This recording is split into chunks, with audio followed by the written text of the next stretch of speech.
Okay, jumping down into the streaming channel.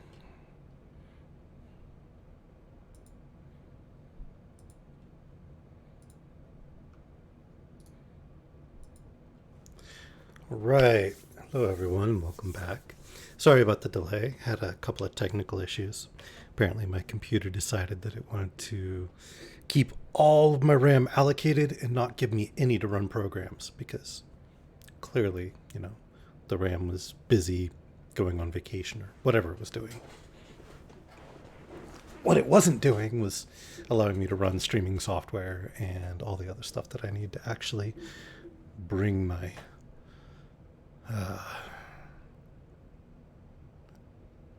dinosaurs are like that. Well, I'm sorry, but I don't have the money to get a new computer at the moment. Maybe I'll make that a goal or something. I don't know. But at the moment, I do not have a new PC.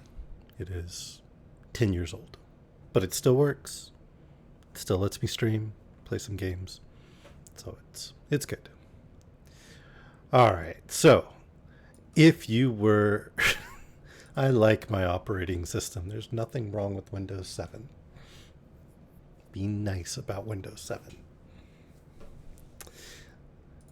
She's calling my operating system and my computer a dinosaur, Sparky.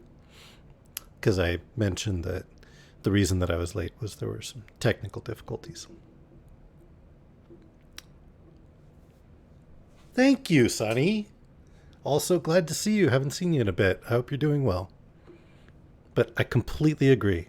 It was the last good operating system.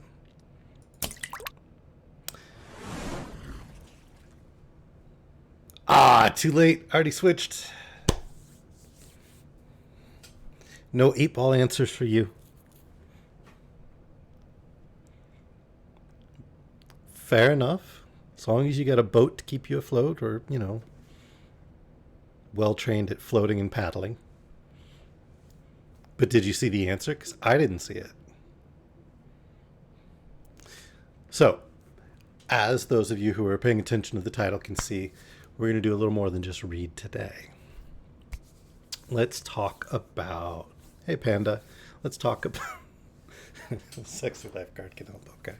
Let's talk about power dynamics, and let's talk about Mary Shelley and the creature and Victor.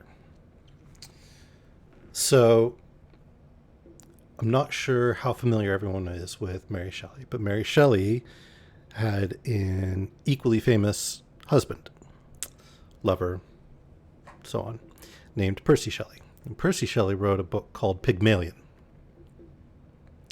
Now, it was recently brought to my attention that one of the things that Mary Shelley struggled with, because Frankenstein originally wasn't published under her own name, right?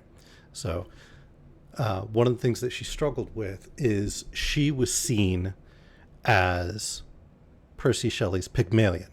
So in the story Pygmalion, these two upper class men take this hey little dude, take this woman who's got little in the way of education or wealth or anything, and they train her up and they make a high class woman out of her as some sort of better experiment. And she is essentially their creation, their creature. And so any of her achievements are therefore their achievements and not her own. And she doesn't have merit in her own right as a result of that, at least in the story. And I am grossly simplifying this, of course.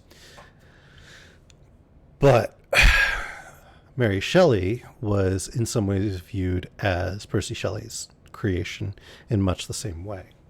And then we've got these power dynamics within the novel that she wrote where the creature is sort of trying to assert his own individuality and getting frustrated because he is rejected by society and judged based not on his intellect, not on his education, not on who he is or his inherent virtues and vices, but rather on his external appearance. And it was suggested that in much the same way, Mary Shelley was the creature because she was judged based on external appearance and not her own like merits and abilities and intellect. And so the process of Mary Shelley asserting her own individuality and agency is similar to the creatures, although thankfully Mary Shelley did not go around murdering anyone. So, not a direct correlation, but I was curious what all of you thought about that, and if anybody had actually read both Pygmalion and Frankenstein and was familiar at all with Mary Shelley's life and had their own thoughts on the matter, because this all seemed really interesting to me and was not a parallel that I had ever drawn before. And I thought it made some of the struggles within the novel more interesting. So, I think it would initially be thought that the character of Victor was more of the author's agent within the work and perhaps struggling to bring that work to life, and it takes on its own life, much like the creature does. But this inverts that kind of relationship, and so I thought it was really interesting. I know I'm kind of springing this on all of you, but any thoughts? Sunny, Sparky, Vela, Panda?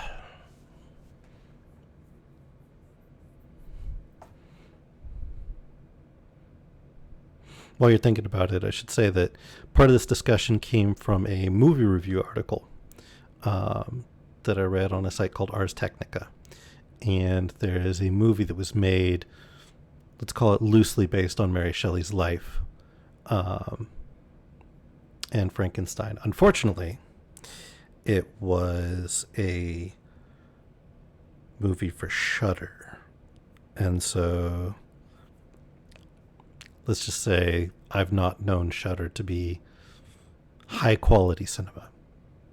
Fun, like B-grade horror, sure, but not high quality cinema.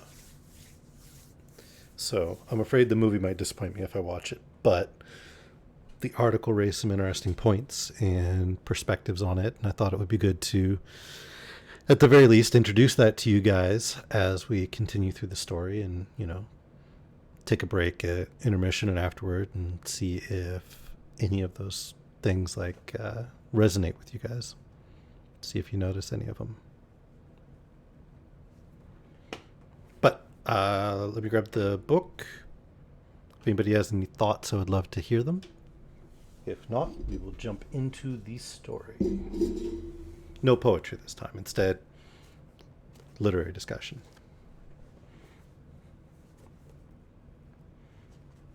Or soliloquy. Either one.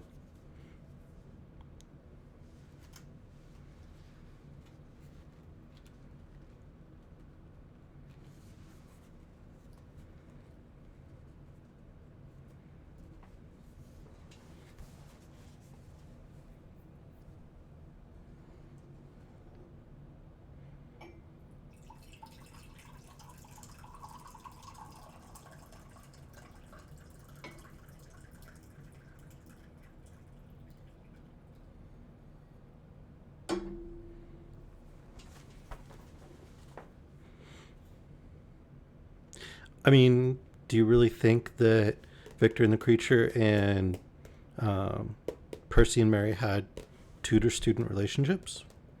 Like teacher-student relationships? Because it's not really the power dynamic I would have seen in the work. If anything, it seems more like, frankly, the creature is more educated than Victor. At least in terms of a classical education.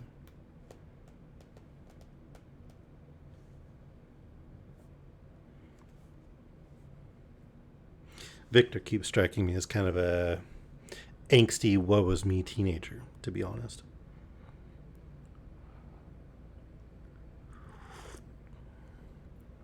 And everything seems to be about him to Victor.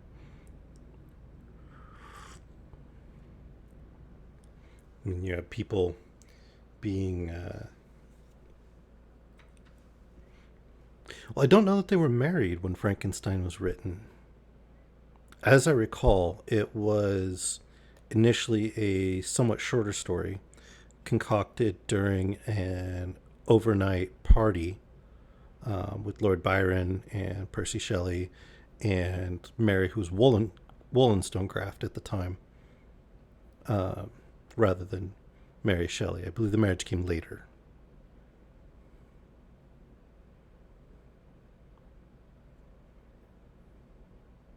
I mean, in a way, I just don't see the monster attempting to educate.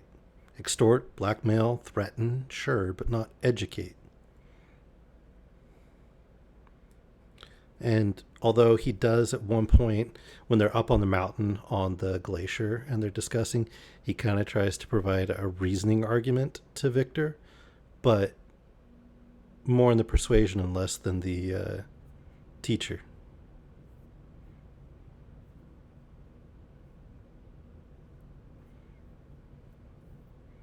I could see the false teacher if, again, he was trying to convict or the creature of anything, but from the very moment of creation, he rejected his creation and castigated it and basically said that it had no right to exist. So again, I don't buy a teacher student relationship there. And the novel explicitly compares it to um, like God and man, basically. I would agree with not God or false God or even the demiurge. The idea that there's a God of the material world who's not a true God and is inherently evil. And I could see Victor in that role. Not sure how much Mary really got into Gnosticism. Given the time period, she's probably at least familiar with it. Because that was when there was a lot of interest in Gnosticism and Theosophy and that sort of thing.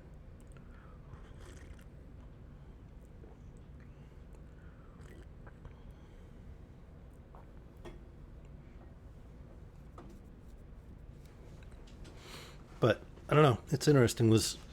Was Mary at that party as somebody's girlfriend, or was she there in her own right?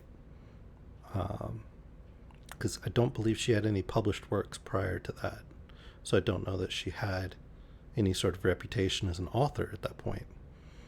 But she also did travel through like the upper class intelligentsia in Europe, if I remember correctly.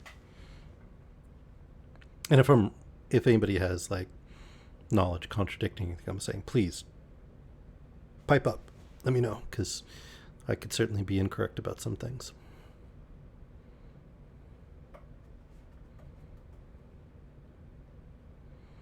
But it does certainly seem like there's parallel to that whole having power and ability, but not being able to exercise it within society because of the external form, the shell, whether monstrous creation or woman,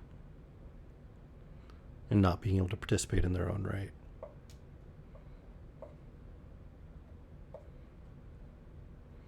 And exist within society. So, anyway, I suppose we can jump into the story now and keep this stuff in mind as I read.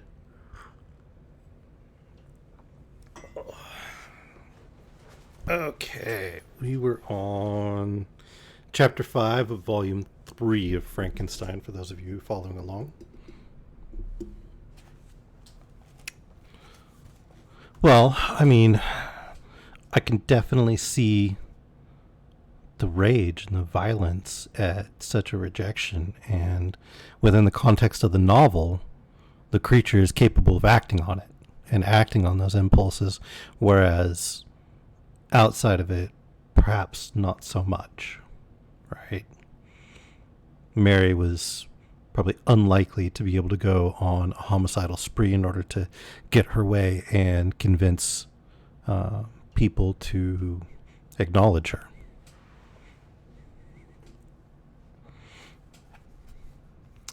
Although I suppose you could extend the metaphor a bit. So Mary wrote a book and a novel which questions the relationship between the creator and his creation, between man and God, with the example of Victor and the creature. Questions what God owes his creation. Perhaps that was her expressing her rage at God for embodying her as, a woman who's not given the respect that's her natural due by society simply because of the form she's caught in.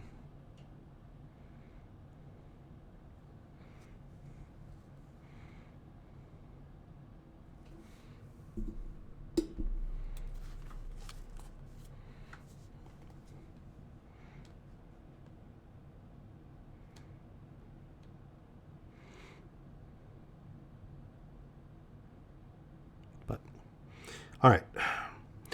We had remember, Victor's traveling back home with his father after the death of Henry Clerval and being exonerated for the murder after he'd been in prison and ill for a long time.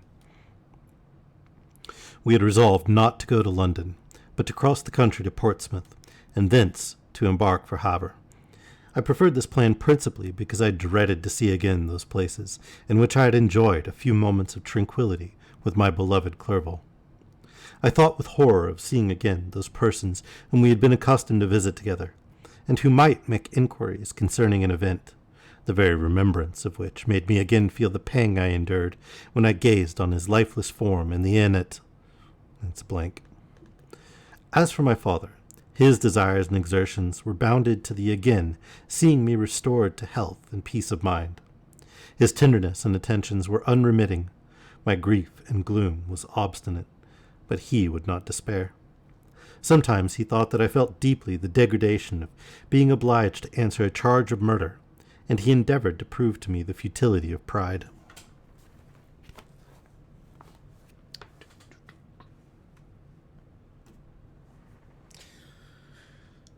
I seem to have lost my chapstick. Oh well.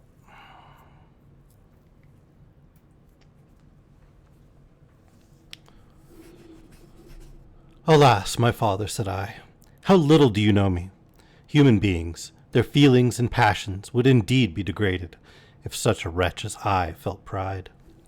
Justine, poor unhappy Justine, was as innocent as I, and she suffered the same charge. She died for it, and I am the cause of this. I murdered her. William, Justine, and Henry, they all died by my hands.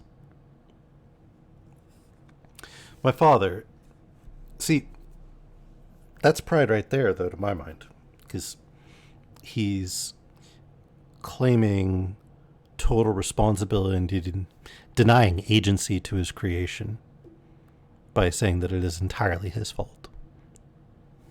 Yes, the disappearing chapstick. Perhaps it was stolen away. My father had often, during my imprisonment, heard me make the same assertion. When I thus accused myself, he sometimes seemed to desire an explanation, and at others he appeared to consider it as caused by delirium, and that during my illness some idea of this kind had presented itself to my imagination, the remembrance of which I preserved in my convalescence. I avoided explanation, and maintained a continual silence concerning the wretch I had created. I had a feeling that I should be supposed mad, and this forever chained my tongue, when I would have given the whole world to have confided the fatal secret. Upon this occasion my father said, with an expression of unbounded wonder, "What do you mean, Victor? Are you mad? My dear son, I entreat you never to make such an assertion again." "I am not mad," I cried energetically. "The sun and the heavens, who have viewed my operations, can bear witness to of my truth. I am the assassin of those most innocent victims. They died by my machinations. 1,000 times would I have shed my own blood, drop by drop, to have saved their lives. But I could not, my father. Indeed, I could not sacrifice the whole human race. At least delusions of grandeur. Because, again, like I mentioned last time we read, it's not that he actually knew that the monster and the additional creation would be able to reproduce in any way. I mean, they're constructed of dead flesh, so I'd say it's an open question. Not to mention, he could certainly, it's a bit gruesome, but if he had truly been concerned about it, he could certainly have omitted the reproductive organs from the partner he created for the creature.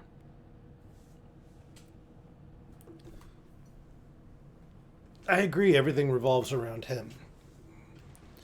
But he at least seems to have some sense of sympathy, stunted though it is, childlike though it is. Although I may be mixing up narcissism and sociopathic tendencies.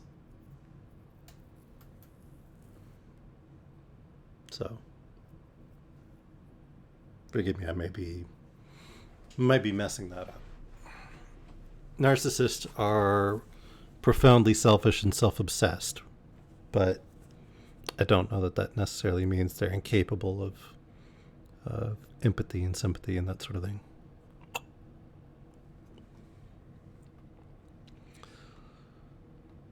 The conclusion of this speech convinced my father that my ideas were deranged, and he instantly changed the subject of our conversation and endeavored to alter the course of my thoughts.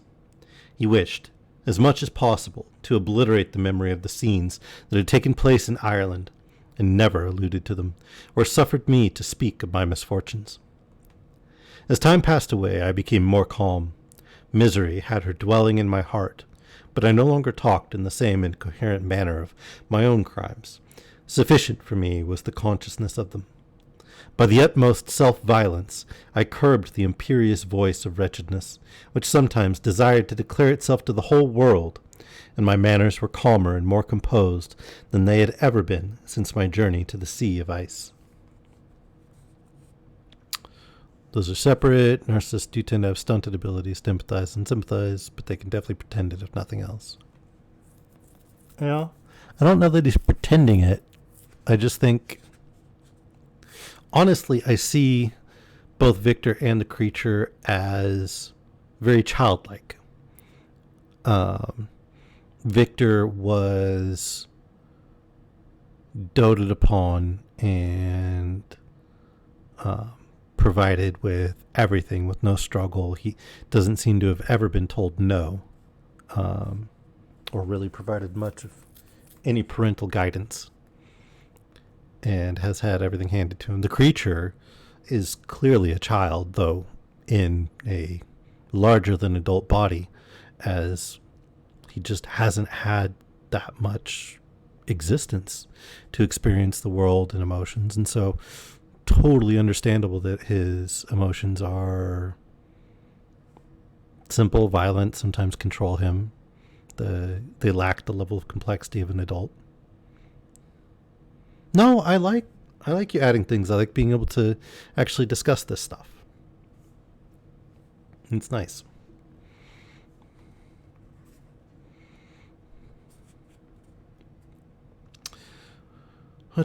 We arrived at Havre on the 8th of May and instantly proceeded to Paris, where my father had some business which detained us a few weeks.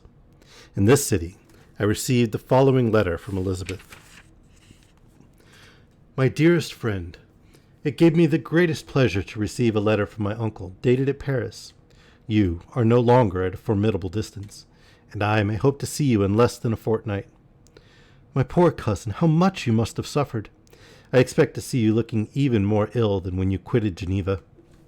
This winter has been passed most miserably, tortured as I have been by anxious suspense. Yet I hope to see peace in your countenance, and to find that your heart is not totally devoid of comfort and tranquillity. Yet I fear that the same feelings now exist that made you so miserable a year ago, even perhaps augmented by time. I would not disturb you at this period, when so many misfortunes weigh upon you. But a conversation that I had with my uncle previous to his departure renders some explanation necessary before we meet. Explanation, you may possibly say? What can Elizabeth have to explain? If you really say this, my questions are answered, and I have no more to do than to sign myself your affectionate cousin. But you are distant from me, and it is possible that you may dread and yet be pleased with this explanation. And in a probability of this being the case, I dare not any longer postpone writing what, during your absence, I have often wished to express to you, but have never had the courage to begin. You well know, Victor, that our union has been the favorite plan of your parents even since our infancy. We were told this when young, and taught to look forward to it as an event that would certainly take place. We were affectionate playfellows during childhood, and, I believe, dear and valued friends to one another as we grew older. But as brother and sister often entertain a lively affection towards each other, without desiring a more intimate union, may not such also be our case? Tell me, dearest Victor, answer me, I conjure you, by our mutual happiness with simple truth, do you not love another? You have traveled, you have spent several years of your life at Ingolstadt, and I confess to you, my friend, that when I saw you last autumn so unhappy, flying to solitude from the society of every creature, I could not help supposing that you might regret our connection, and believe yourself bound in honor to fulfill the wishes of your parents, although they opposed themselves to your inclinations. But this is a false reasoning. I confess to you, my cousin, that I love you, and that in my airy dreams of futurity you have been my constant friend and companion. But it is your happiness I desire as well as my own, when I declare to you that our marriage would render me eternally miserable, unless it were the dictate of your own free choice. Even now I weep to think that, borne down as you are by the cruelest misfortunes, you may stifle, by the word honor, all hope of that love and happiness which would alone restore you to yourself. I, who have so interested an affection for you, may increase your miseries tenfold by being an obstacle to your wishes.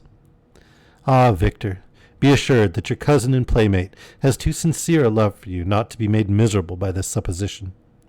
Be happy, my friend, and if you obey me in this one request, remain satisfied that nothing on earth will have the power to interrupt my tranquillity. Do not let this letter disturb you. Do not answer it tomorrow or the next day, or even until you come, if it will give you pain. My uncle will send me news of your health, and if I see but one smile on your lips when we meet, occasioned by this or any other exertion of mine, I shall need no other happiness. Elizabeth Lavenza, Geneva, May 18th, 1700s. This letter revived in my memory what I had before forgotten, the threat of the fiend. I will be with you on your wedding night. Such was my sentence, and on that night would the demon employ every art to destroy me, and tear from the glimpse of happiness which promised partly to console my sufferings. On that night he had determined to consummate his crimes by my death. Well, be it so. A deadly struggle would then assuredly take place, in which, if he was victorious, I should be at peace, and his power over me be at an end. If he were vanquished, I should be a free man. Alas, what freedom, such as the peasant enjoys when his family have been massacred before his eyes, his cottage burnt, his lands laid waste, and he is turned adrift, homeless, penniless, and alone, but free. Such would be my liberty, except that in my Elizabeth I possessed a treasure, alas, balanced by those horrors of remorse and guilt, which would pursue me until death. Sweet and beloved Elizabeth, I read and reread her letter, and some softened feelings stole into my heart, and dared to whisper paradisical dreams of love and joy. But the apple was already eaten, and the angel's arm bared to drive me from all hope. Yet I would die to make her happy. If the monster executed his threat, death was inevitable. Yet again I considered whether my marriage would hasten my fate.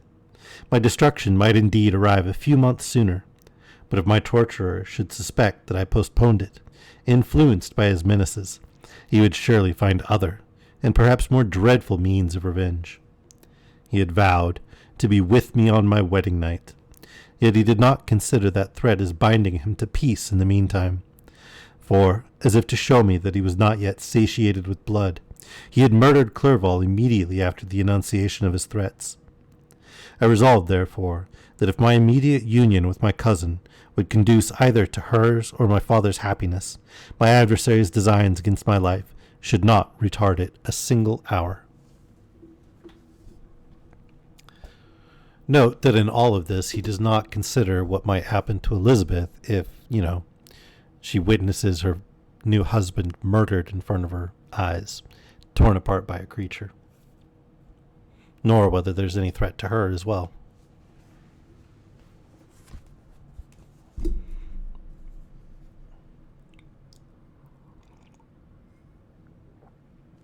In this state of mind I wrote to Elizabeth. My letter was calm and affectionate. I fear, my beloved girl, I said, little happiness remains for us on earth. Yet all that I may one day enjoy is concentered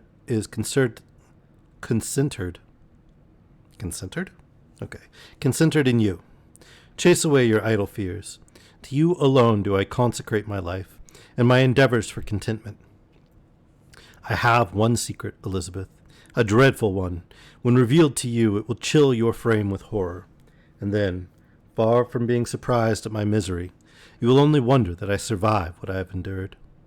I will confide this tale of misery and terror to you the day after our marriage shall take place. For, my sweet cousin, there must be perfect confidence between us. But until then, I conjure you, do not mention or allude to it. This I most earnestly entreat, and I know you will comply. In about a week after the arrival of Elizabeth's letter, we returned to Geneva. My cousin welcomed me with warm affection, yet tears were in her eyes as she beheld my emaciated frame and feverish cheeks. I saw a change in her also. She was thinner and had lost much of that heavenly vivacity that had before charmed me. But her gentleness and soft looks of compassion made her a more fit companion for one blasted and miserable as I was. The tranquillity which I now enjoyed did not endure. Memory brought madness with it, and when I thought on what had passed, a real insanity possessed me. Sometimes I was furious and burnt with rage, sometimes low and despondent. I neither spoke or looked, but sat motionless, bewildered by the multitude of miseries that overcame me. Elizabeth alone had the power to draw me from these fits. Her gentle voice would soothe me when transported by passion, and inspire me with human feelings when sunk in torpor. She wept with me and for me. When reason returned, she would remonstrate and endeavor to inspire me with resignation. It is well for the unfortunate to be resigned, but for the guilty there is no peace. The agonies of remorse poison the luxury there is otherwise sometimes found in indulging the excess of grief. Soon after my arrival, my father spoke of my immediate marriage with my cousin. I remained silent. Have you, then, some other attachment? None on earth. I love Elizabeth, and look forward to our union with delight. Let the day, therefore, be fixed, and on it I will consecrate myself, in life or death, to the happiness of my cousin. My dear Victor, do not speak thus. Heavy misfortunes have befallen us, but let us only cling closer to what remains, and transfer our love for those whom we have lost to those who yet live. Our circle will be small, but bound close by the ties of affection and mutual misfortune, and when time shall have softened your despair, new and dear objects of care will be born to replace those of whom we have been so cruelly deprived. Such were the lessons of my father, but to me the remembrance of the threat returned. Nor can you wonder that, omnipotent as the fiend had yet been in his deeds of blood, I should almost regard him as invincible, and that when he had pronounced the words, "I shall be with you on your wedding night," I should regard the threatened fate as unavoidable. But death was no evil to me, if the loss of Elizabeth were balanced with it, and I therefore, with a contented and even cheerful countenance, agreed with my father, that if my cousin would consent, the ceremony should take place in 10 days, and thus put, as I imagined, the seal to my fate. Great God! If for an instant I had thought what might be the hellish intention of my fiendish adversary, I would rather have banished myself forever from my native country, and wandered a friendless outcast over the earth, than have consented to this miserable marriage. But, as if possessed of magic powers, the monster had blinded me to his real intentions. And when I thought that I had prepared only my own death, I hastened that of a far dearer victim. As the period fixed for our marriage drew nearer, whether from cowardice or a prophetic feeling, I felt my heart sink within me. But I concealed my feelings by an appearance of hilarity that brought smiles and joys to the countenance of my father, but hardly deceived the ever-watchful and nicer eye of Elizabeth. She looked forward to our union with placid contentment, not unmingled with a little fear, which past misfortunes had impressed, that what now appeared certain and tangible happiness might soon dissipate into an airy dream, and leave no trace but deep and everlasting regret. Preparations were made for the event. Congratulatory visits were received, and all wore a smiling appearance. I shut up as well as I could in my own heart the anxiety that preyed there, and entered with seeming earnestness into the plans of my father, although they might only serve as the decorations of my tragedy. A house was purchased for us near Cologne, by which we should enjoy the pleasures of the country, and yet be so near Geneva as to see my father every day, who would still reside within the walls, for the benefit of Ernest, that he might follow his studies at the schools. In the meantime, I took every precaution to defend my person, in case the fiend should openly attack me. I carried pistols and a dagger constantly about me, and was ever on the watch to prevent artifice, and by these means gained a greater degree of tranquillity. Indeed, as the period approached, the threat appeared more as a delusion, not to be regarded as worthy to disturb my peace, while the happiness I hoped for in my marriage wore a greater appearance of certainty, as the day fixed for its solemnization drew nearer, and I heard it continually spoken of as an occurrence which no accident could possibly prevent. Elizabeth seemed happy. My tranquil demeanor contributed greatly to calm her mind. But on the day that was to fulfill my wishes and my destiny, she was melancholy, and a presentiment of evil pervaded her, and perhaps also she thought of the dreadful secret which I had promised to reveal to her the following day. My father was in the meantime overjoyed, and in the bustle of preparation only observed in the melancholy of his niece the diffidence of a bride. After the ceremony was performed, a large party assembled at my father's, but it was agreed that Elizabeth and I should pass the afternoon and night at Evian, and return to Cologne the next morning. As the day was fair and the wind favorable, we resolved to go by water. Those were the last moments of my life during which I enjoyed the feeling of happiness. We passed rapidly along. The sun was hot, but we were sheltered from its rays by a kind of canopy, while we enjoyed the beauty of the scene. Sometimes on one side of the lake, where we saw Mount Saleve, the pleasant banks of Montalegre, and at a distance, surmounting all, the beautiful Mont Blanc, and the assemblage of snowy mountains that in vain endeavor to emulate her. Sometimes, coasting the opposite banks, we saw the mighty Jura opposing its dark side to the ambition that would quit its native country, and an almost insurmountable barrier to the invader who should wish to enslave it. I took the hand of Elizabeth. "You are sorrowful, my love. Ah, if you knew what I have suffered, and what I may yet endure, you would endeavor to let me taste the quiet and freedom from despair that this one day at least permits me to enjoy." "Be happy, my dear Victor," replied Elizabeth. "There is, I hope, nothing to distress you, and be assured that if a lively joy is not painted in my face, my heart is contented.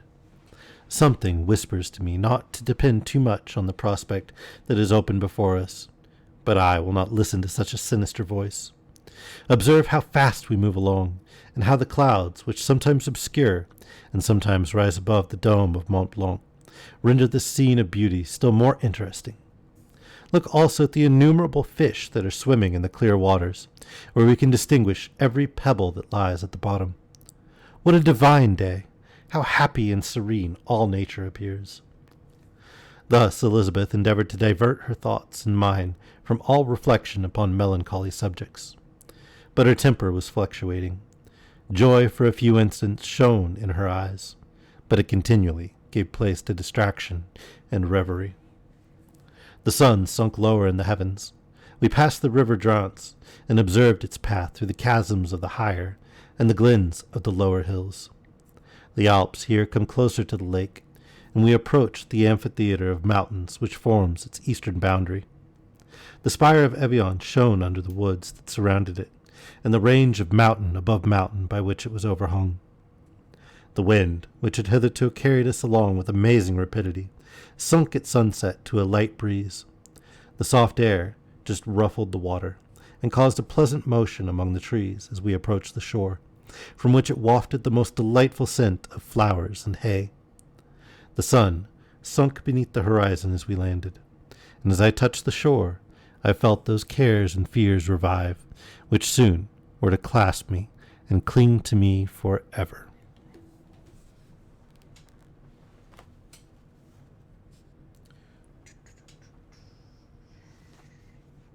There's the bookmark.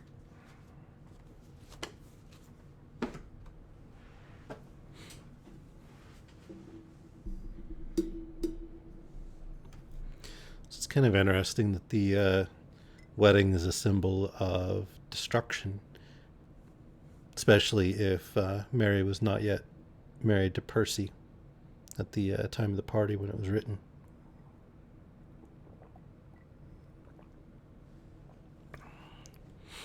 Anyway, what do you guys think? Anybody have any reflections on what we talked about before we read that chapter?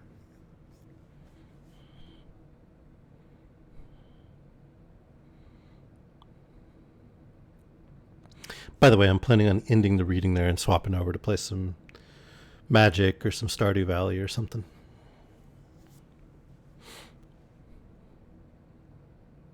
Actually, Stardew sounds like fun. Panda, Vela, you guys want to play some Stardew? Random, if you're still here.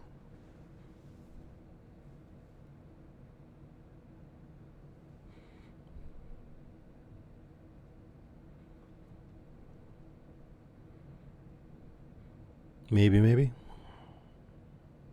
Did I put everyone to sleep? I've been told my voice does that as I read, people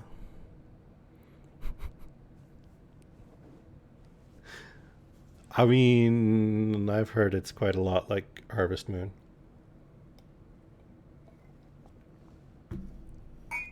So you're not wrong. Alright, well, let's switch over to some Stardew.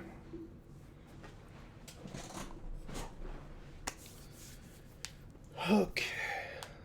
That pattern's pretty cool.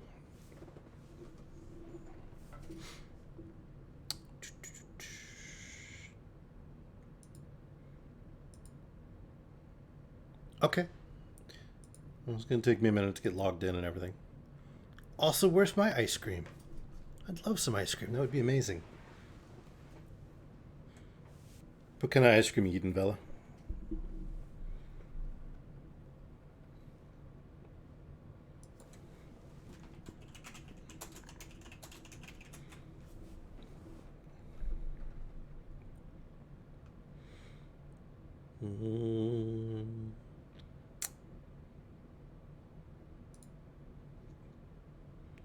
Nope, I don't want to do a survey for Valve right now. I shall pass. Stardew. There we go. Oh. You got little dude some ice cream, huh? I'm jealous. And you just finished some ice cream, Sparky? Man, wish I had some ice cream.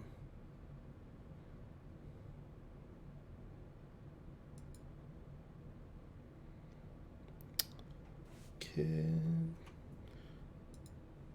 Let's move OBS over to the other side.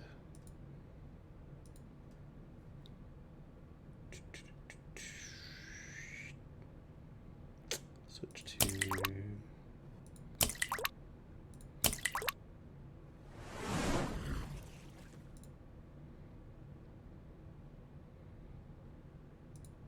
host.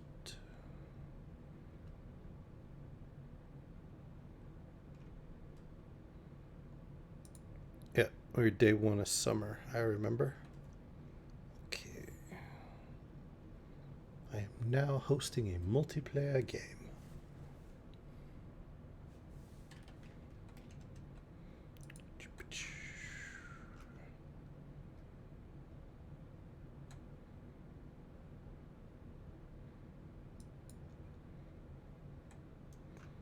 Now I just need to find Devella and a panda.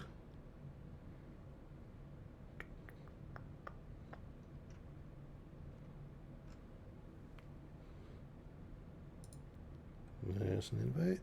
Maybe a random if she's around. There's Vela.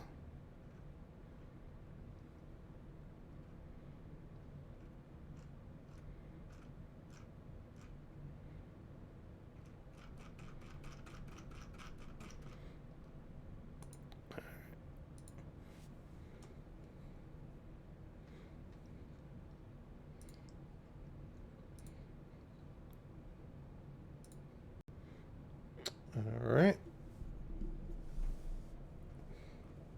I'm in the Cozy Chair channel if anybody wants to jump in and chat while we play.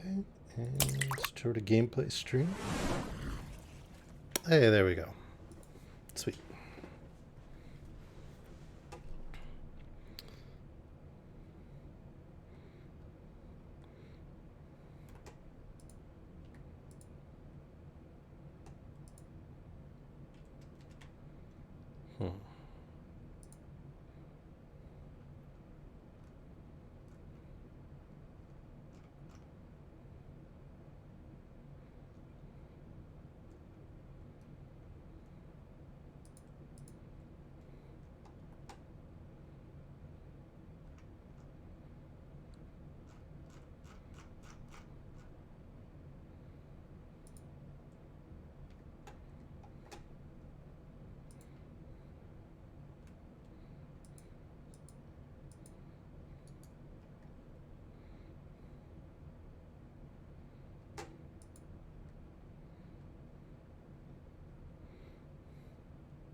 So, day 1 of summer, we need to replant all the things.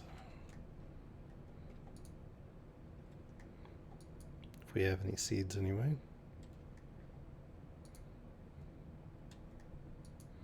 I'm sure there's seeds somewhere, right?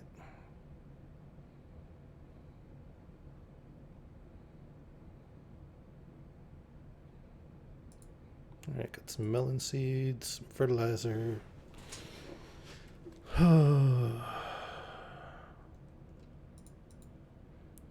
Suppose I could plant the star fruit, right? Yeah. Now where did I put my watering can? There we go. Okay.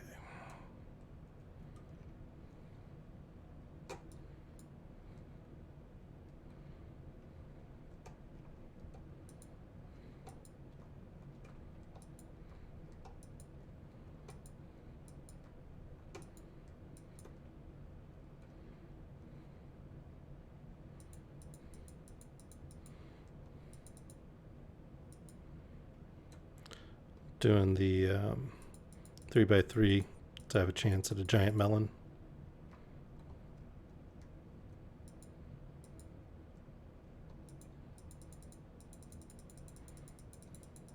Didn't get any giant cauliflowers, but maybe we can get a giant melon.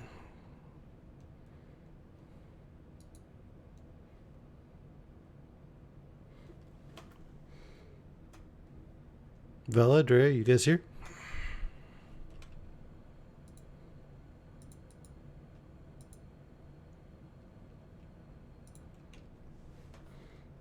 You gonna come play some Stardew? Yay, Vela's here.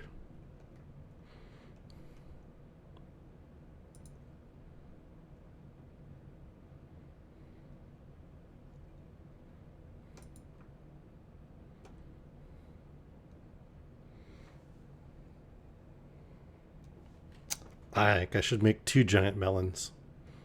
Everybody knows giant melons are best when they come in pairs, right?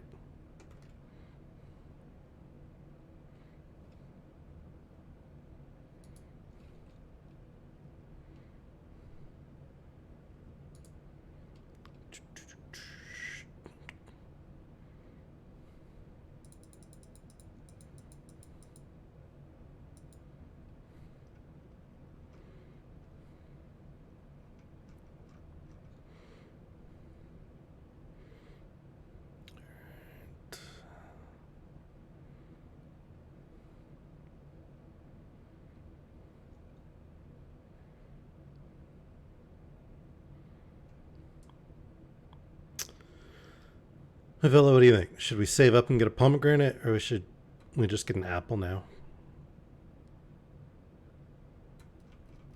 Actually, we should probably just get a whole bunch of melons.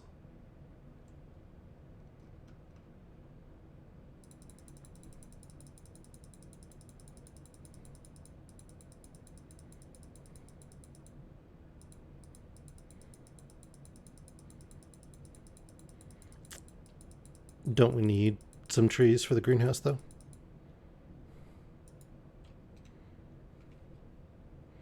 Is it the same picture you sent me, Drea?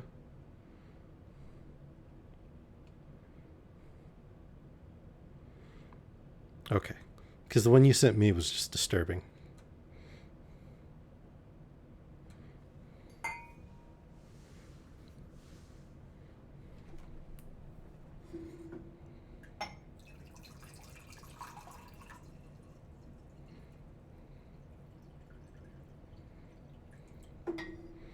Time for tea.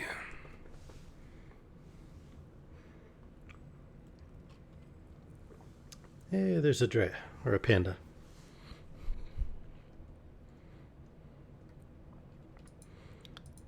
I may have slightly overdone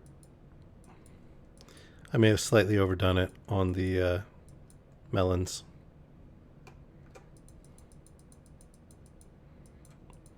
I got 76 melon seeds. Shh, it didn't bankrupt us. It's an investment in our future. They're magic beans, okay? Soon we will roll in the gold.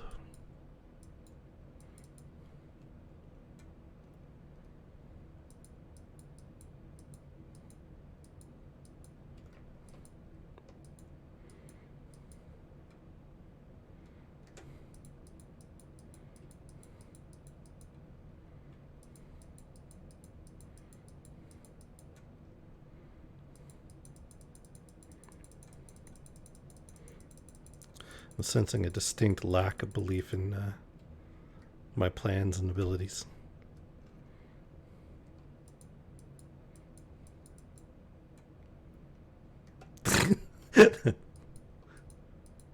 That's good because my senses are working. Savage.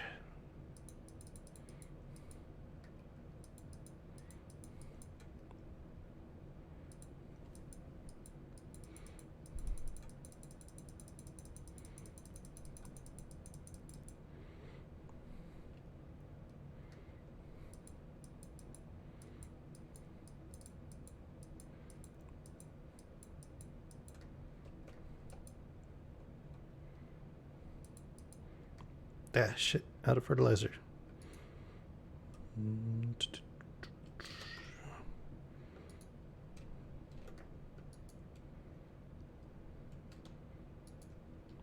on, we gotta have more. There we go. Okay.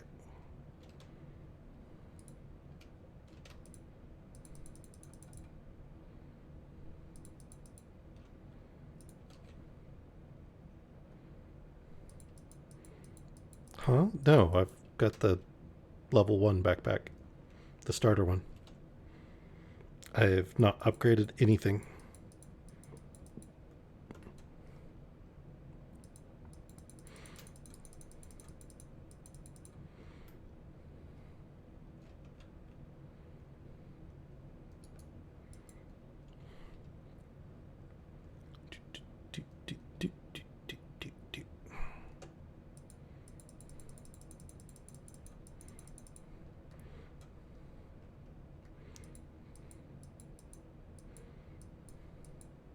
Well, I'm glad you're not mad at me.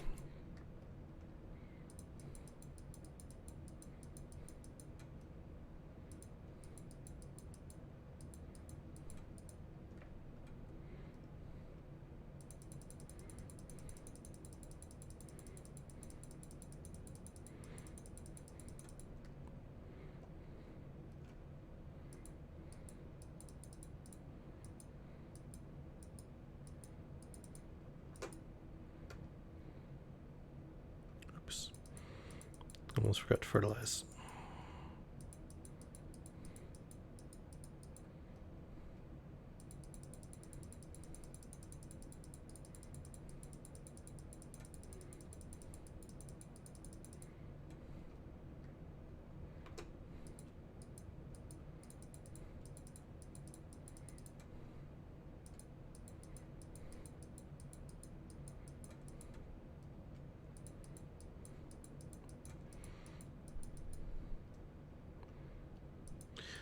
So I found out something cool.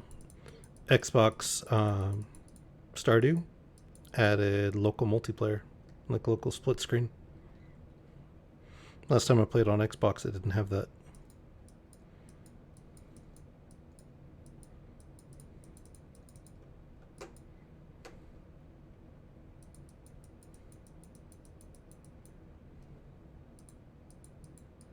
Mm-hmm.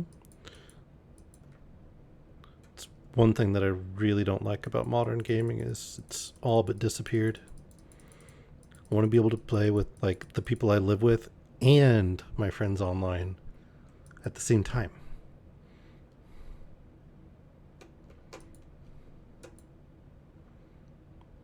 Oh, nap time.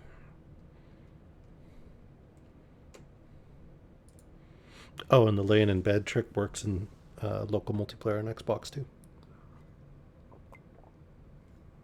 for restoring energy.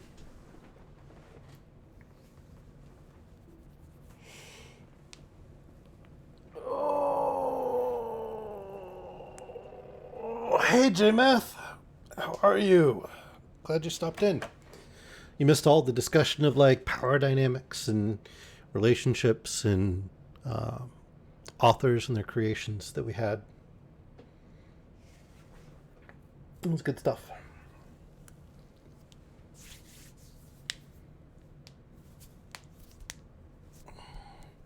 How's your day been?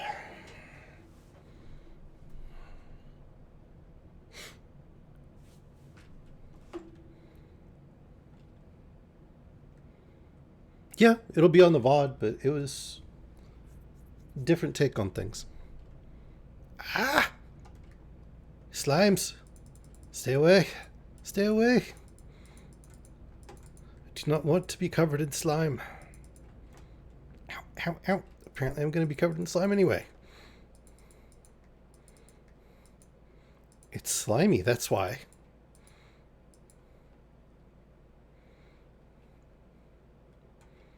I used to live in a place where. Ew. I used to live in a place where the humidity was so bad that when you went outside after you'd like taken a shower or whatever, it felt like you needed to take another one because it felt like walking into a thick coating of slime just hanging in the air. It was awful.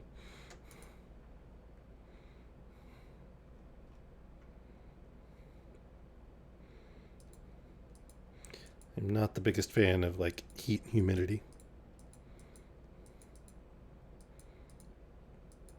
I've always liked cold better, even as a little kid.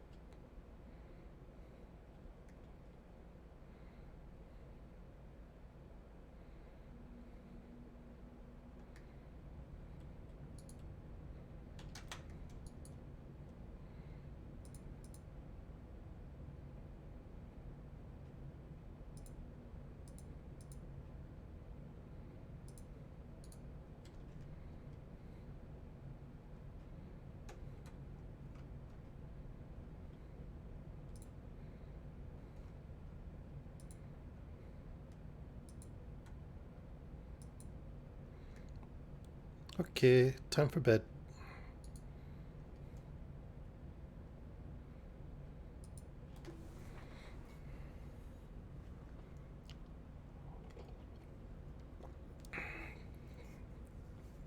Look, somebody was sleeping in my bed, and they're still there.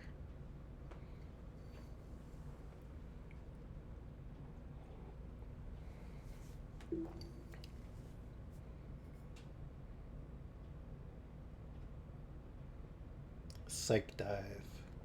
It's the way I feel like where I live is.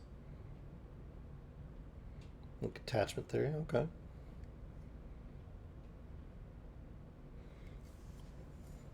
Uh-oh. You've recently interacted with me, J-Math. Are you trying to analyze me?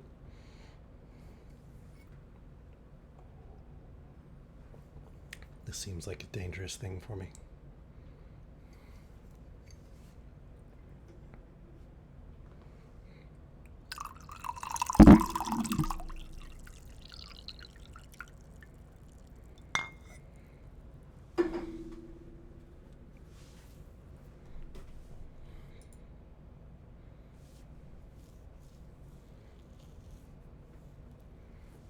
Oh, I didn't ask if it was directed at me. I was just wondering if I was getting, like, lumped into the group and getting analyzed.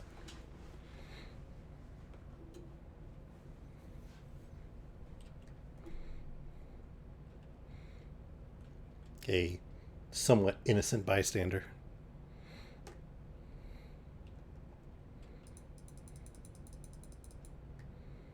Why is the dog sleeping outside?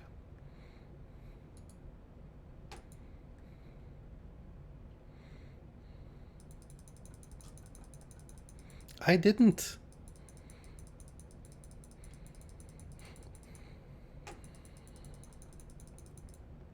Obviously, somebody kicked him out in the middle of the night.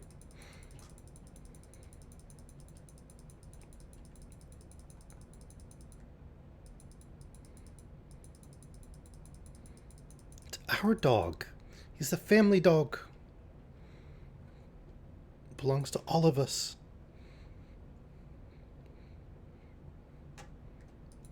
Well, we don't have a cat.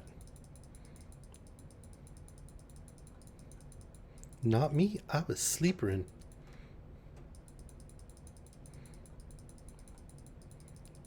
I was first one in bed, and he was there when I went to bed, so it's not my fault. You can't blame me.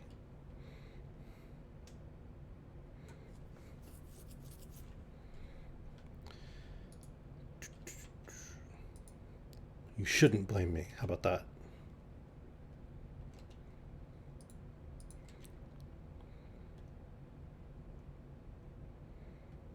Alright, I'm gonna go down in the mine.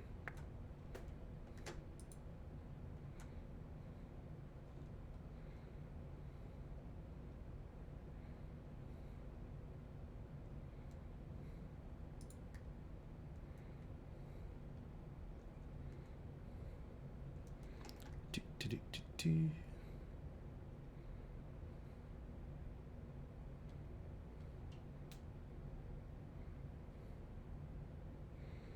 And I shall try not to die.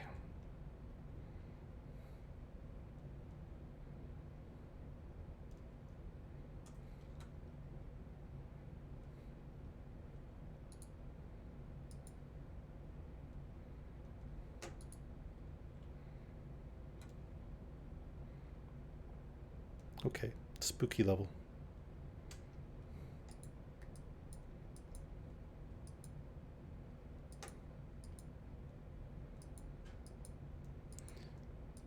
See, this is where I want a glow ring.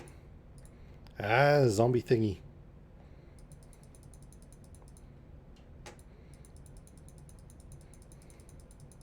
Zombie thingy with lots of damage resistance.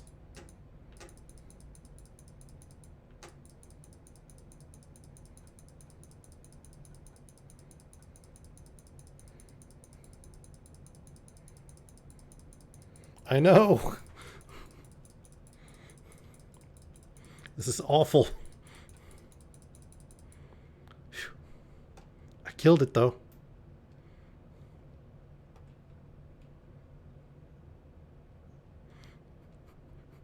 Yes, I realized it was like the abs. Ow! Ow! Stop it, thingy.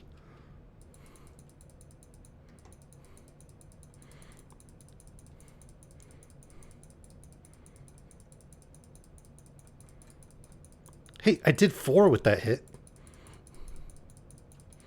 4 is good.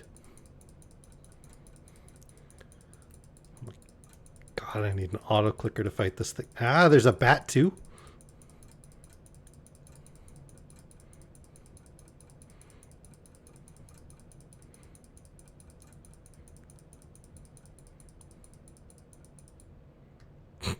And I get 2 exits. But yeah, I probably do need a better sword.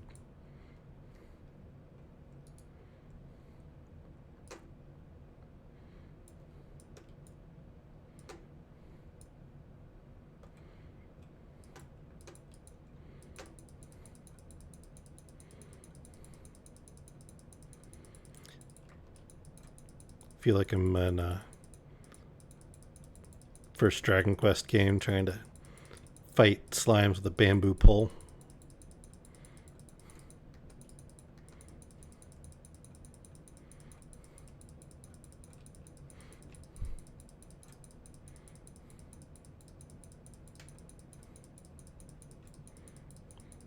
Did you guys ever play Dragon Quest?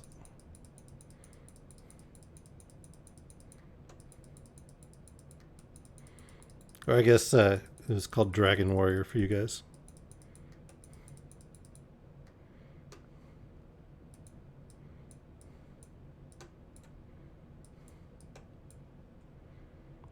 The first one was Dragon Warrior. First, like 3 were.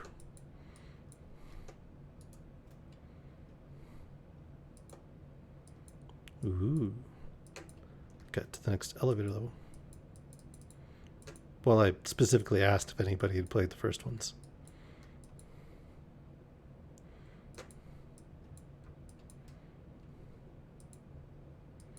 Okay.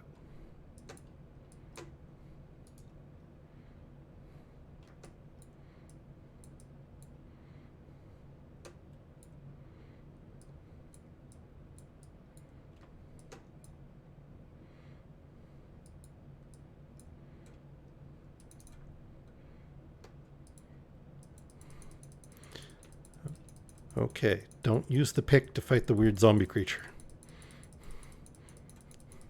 It doesn't work well.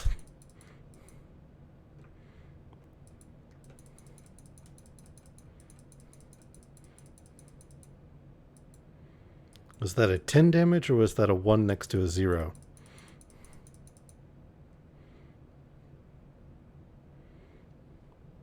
I wanted it to be 10, but I kind of feel like it was probably a 1 next to a 0.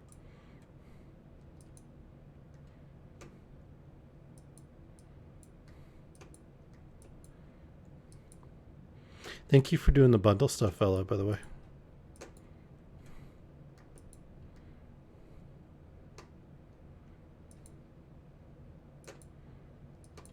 And thank you both for doing fishing stuff. I hate fishing so much. By the way, speaking of fishing, guess what they added to New World? They added fishing to New World. It's fishing. Ow, ow, ow. Get away, bat. Little red-eyed bastard. Ow.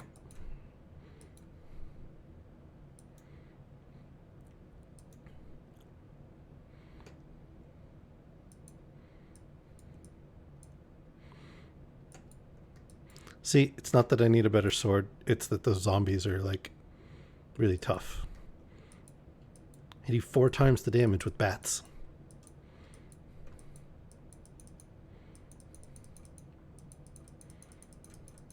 It's definitely not that my sword's a rusty piece of crap that needs to go away.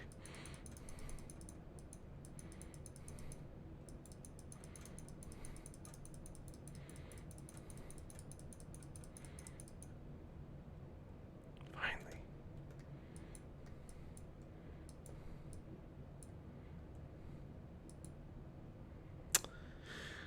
Well, I guess it's time to leave the mine.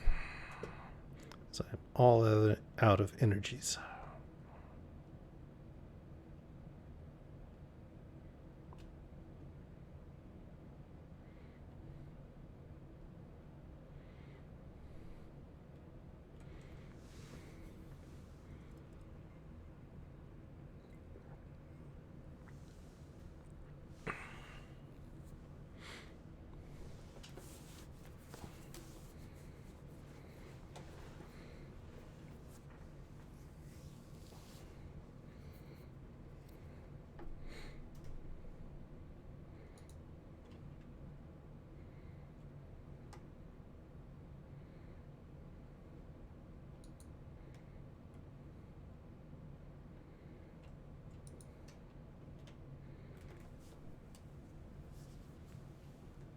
Oh, that's cool. Energy increases even while I'm in the menu. Oh. Am I trying to pick fights with the zombie? Yes, J Math is definitely picking fights with the zombie. Oh.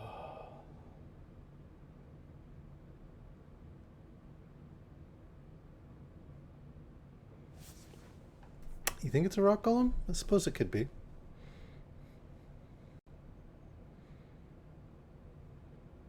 Is she your girlfriend yet, or do you have to give her more presents?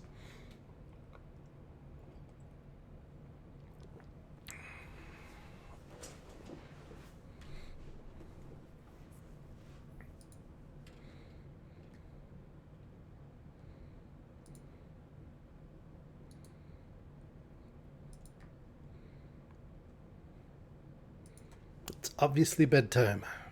Go to sleep.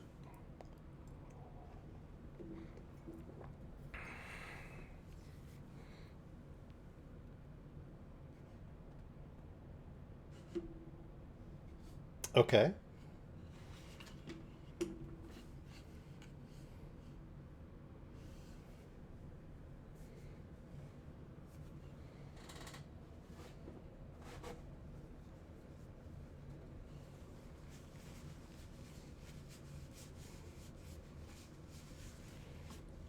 Does it have to be a serious relationship?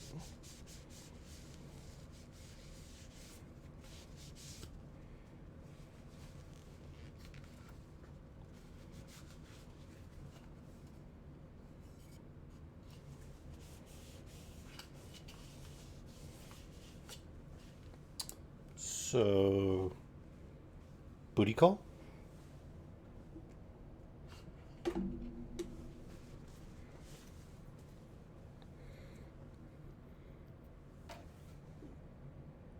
Okay, but you just said you had a crush on her and that Raven was telling you to ask her out and you're buying her pretty things.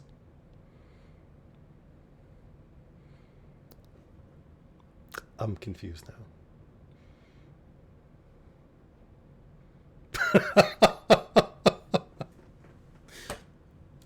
Absolutely fair.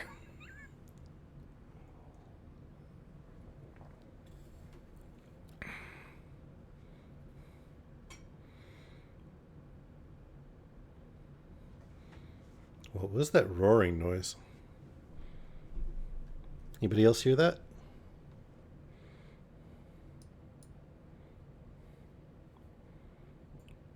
Maybe it was the meteor? There's a meteor at some point, right?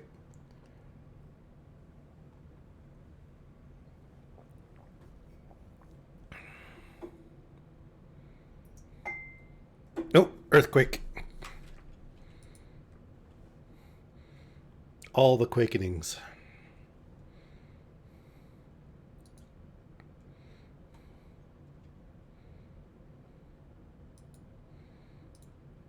Uh-oh, the mayor lost his shorts.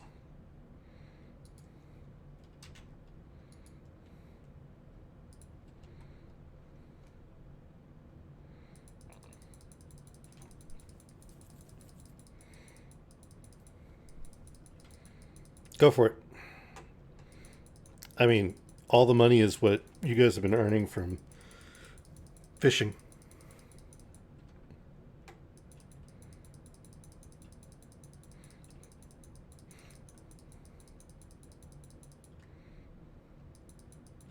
Yep. I have no claim to any of that monies.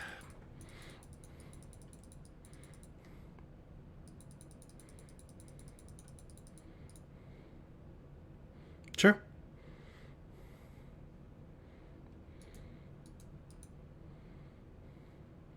Do, do, do, do. Watering all the things.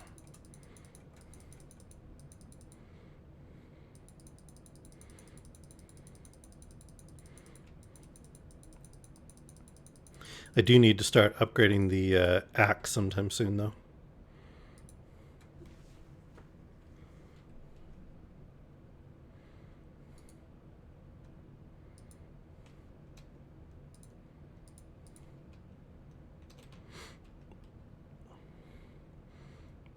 All right, heading back to the mines. I shall return with whatever bug guts I find. Think there's like 20 in the brown chest.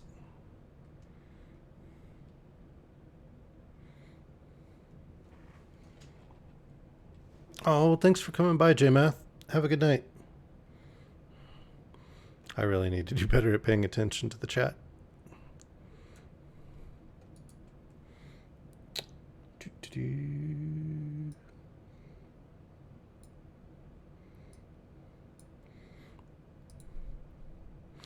Oh, I know what I forgot to do. I forgot to change the stream category.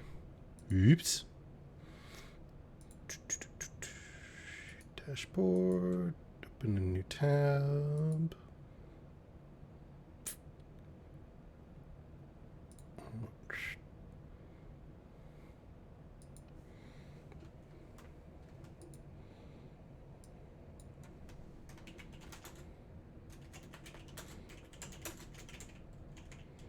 Post story time, Stardew.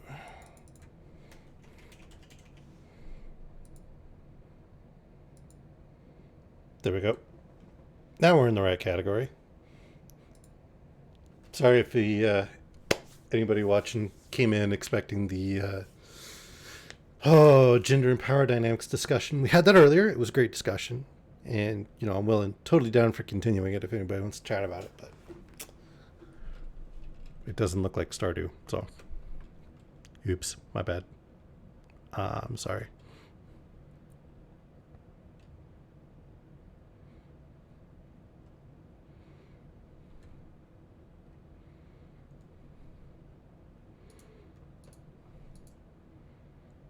All right, floor 35.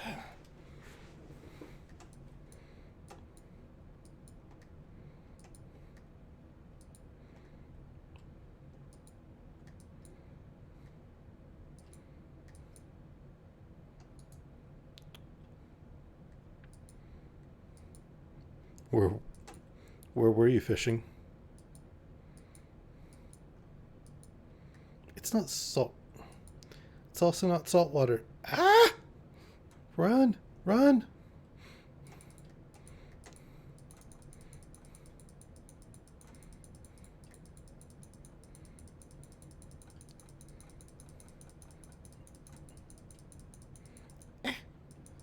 Die! Die!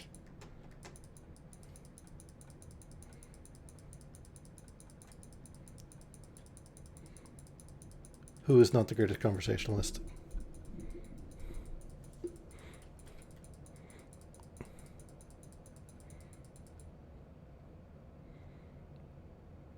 I mean, you were looking for bug guts.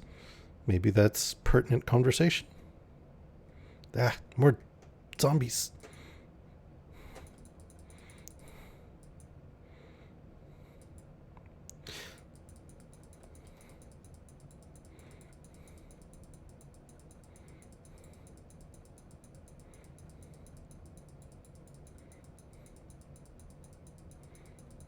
Oh my god, just die. I'm gonna be clicking forever.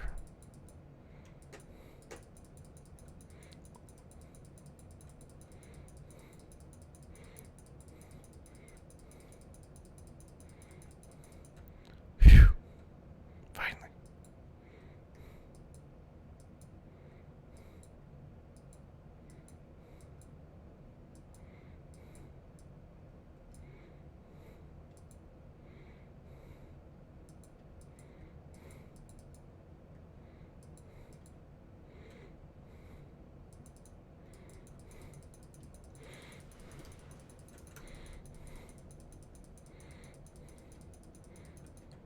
Ow, ow, stop.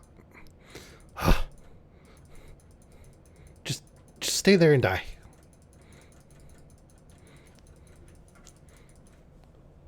Ladder. Okay.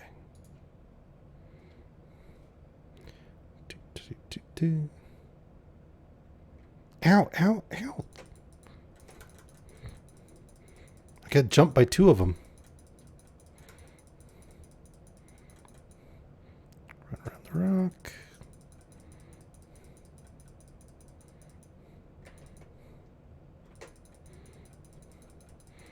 Stay back.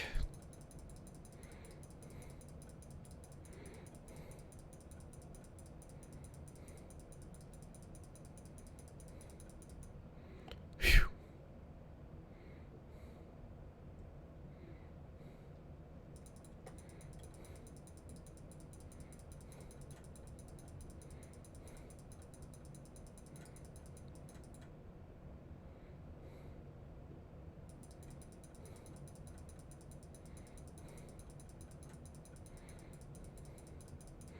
That sword kind of looks like one of my kitchen knives.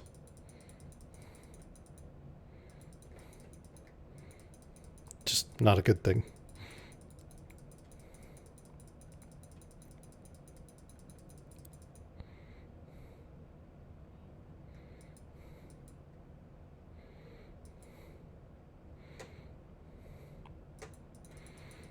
Really nice folded steel. Yeah.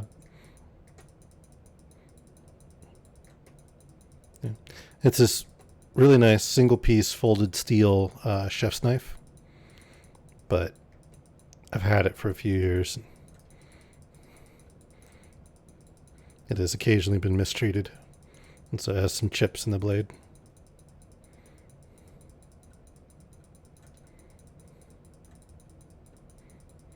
But it's got that like wavy folded steel pattern to the blade.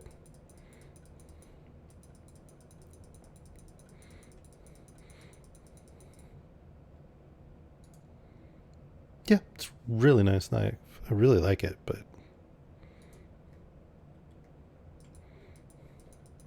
I don't want to take it from both sides.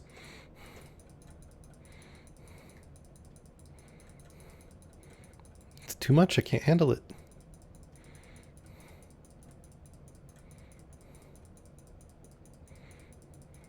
I am. I experienced it. I didn't like it.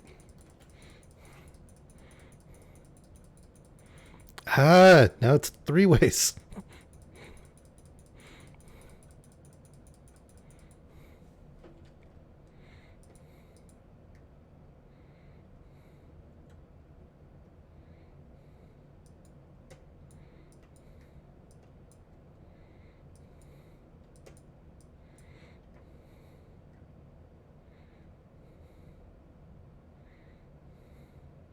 Ah, it's another group. Go away, go away, go away. Ow, ow.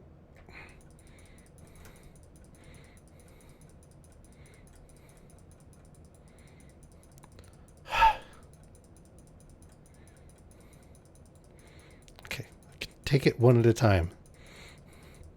Just not all at once.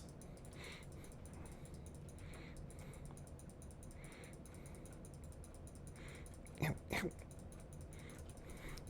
I changed my mind. Back off.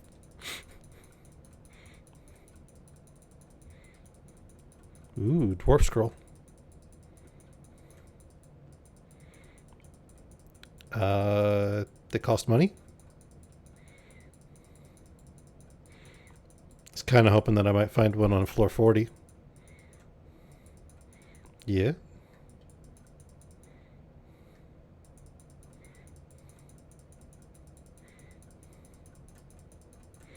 I spent all my money trying to get some giant melons.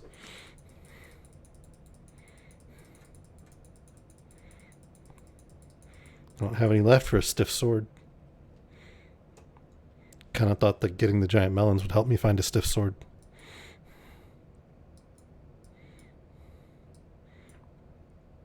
Isn't that how it's supposed to work?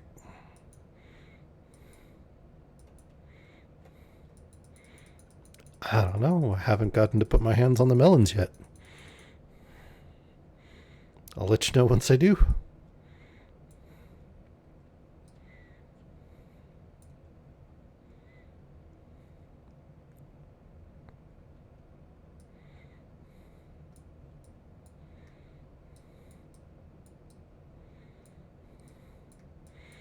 It's our dog.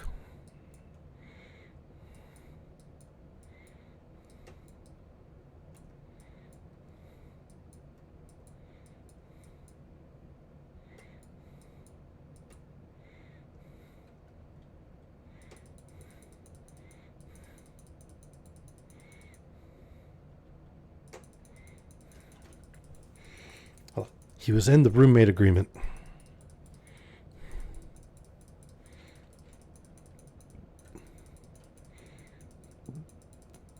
You signed in. It was part of it. It was in the, what do you call them? The end user license agreement.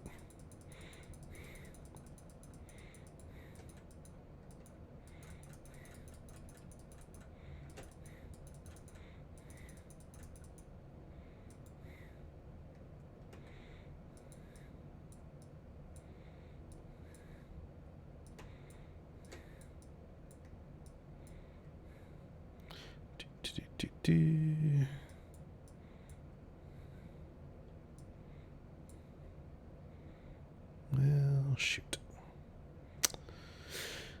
I'm apparently not going to make it this time. I mean, I'll make it back to the house, but I'm not going to make it to floor 40. I am not. I'm coming home.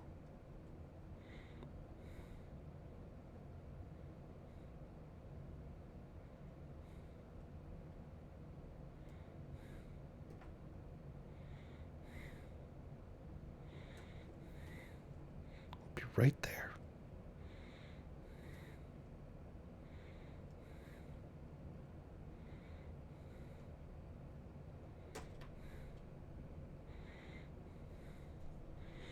Be home by curfew. Sheesh.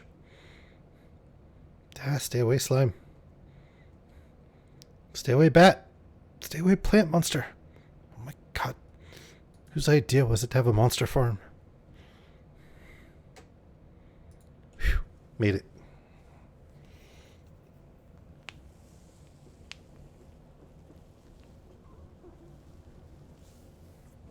The obvious answer is not my fault. Ooh, lots of money from the fishies.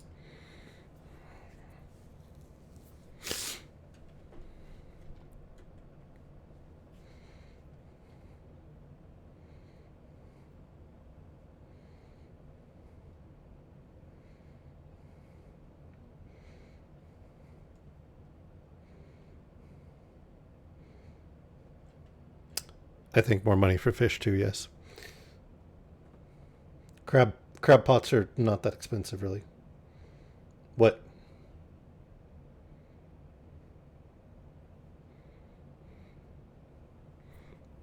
Nice. If there's enough money.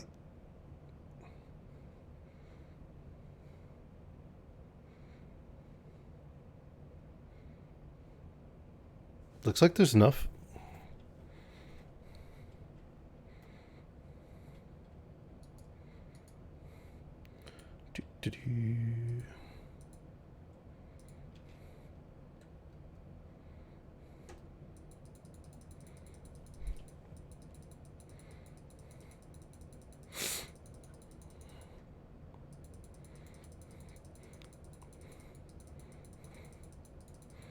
Look at all these beautiful plants. Gonna be so many melons.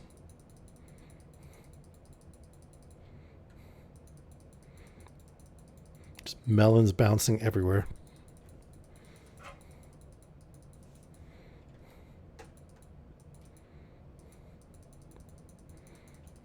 Ah!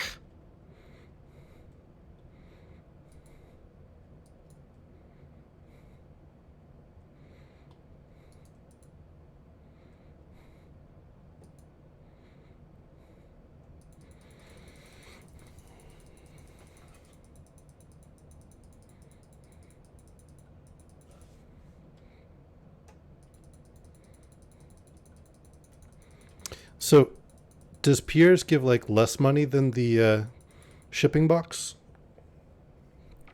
Or is it the same?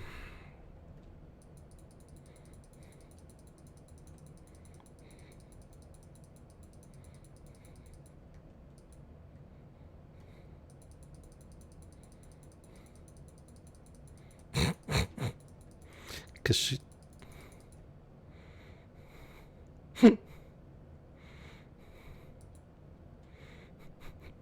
Oops.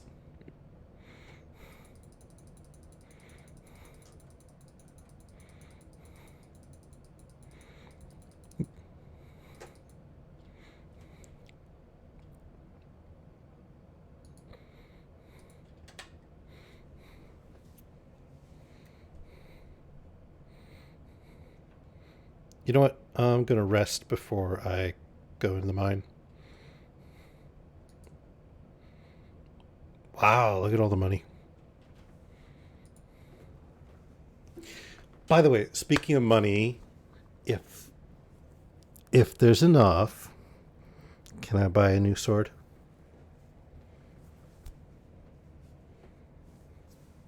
Yay! New sword. Woot.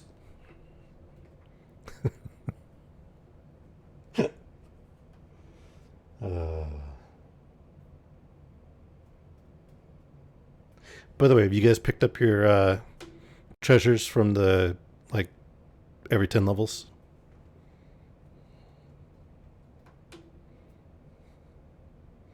Okay. You should do that at some point because you can at least sell them if you don't want to use them. Although you probably still need to do your slime quest then. Get the cutscene.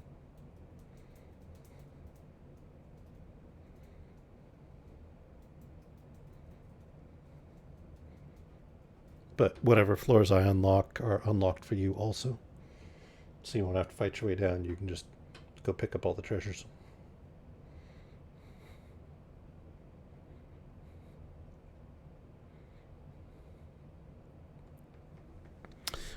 Did you guys both get your melon seeds from Gunter? Because I believe there's a reward of 9 melon seeds you should be able to collect as well. Ah. Ooh. We get to start using the cave now. The museum dude.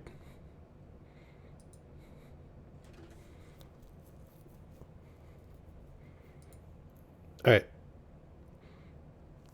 I always do the mushrooms because we can get the fruit from trees.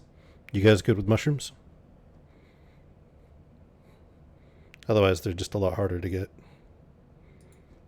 Okay. We shall now have a mushroom cave.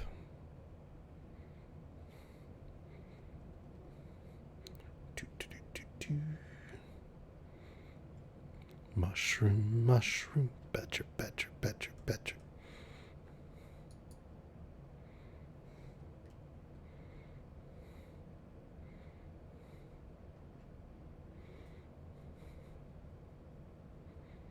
Did we already plant a fruit tree?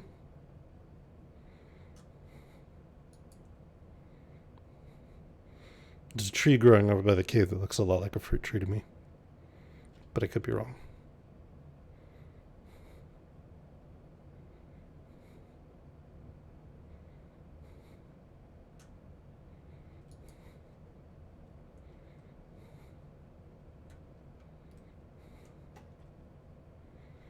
Yay, sword.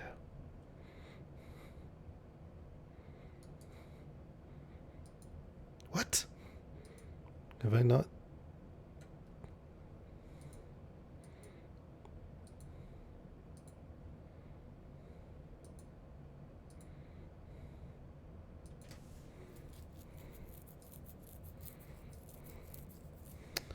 Apparently I've only defeated 5 green slimes. So I can't even go into the Adventurers Guild and get a sword yet. You'd think being almost to level 40 would be enough, but no. Alright, let's find some slimes.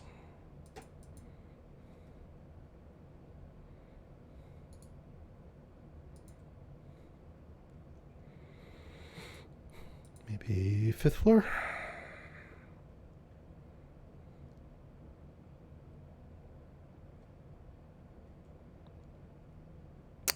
Okay, let's try 10th or 11th.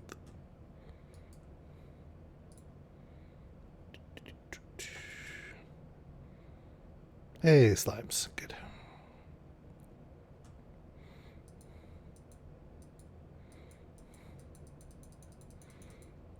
Alright, that's 6 slimes.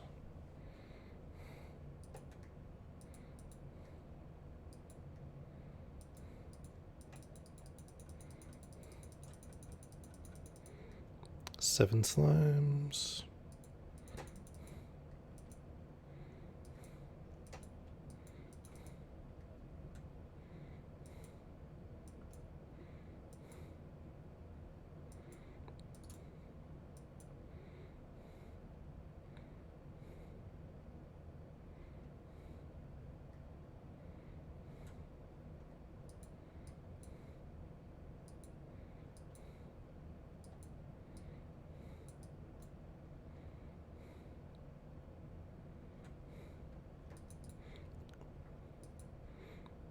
Stupid bugs.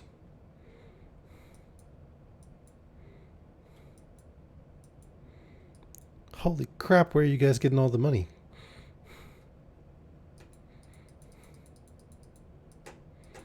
The ocean is full of money. Wow. No. I am not complaining about your fishing habit. I am expressing shock and amazement. Jeez. Can't even be like impressed without getting in trouble. Yeah?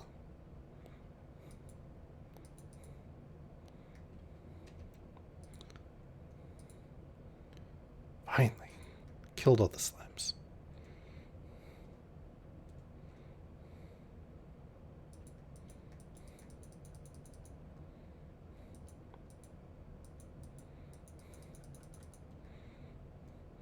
Ooh, maybe I could buy like a really good sword.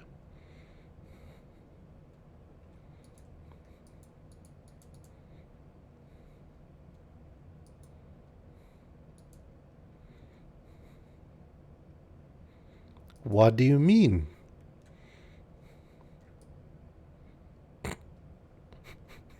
Sorry. Not sorry. That was awful. Okay. Nope. Not even a little. Alright, Mr. Adventurer dude.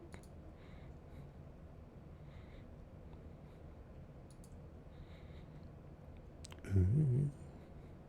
Well, Drea's is next door to her.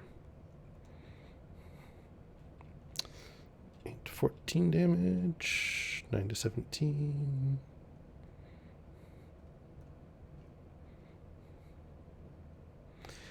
Alright, is 1,500 gold okay?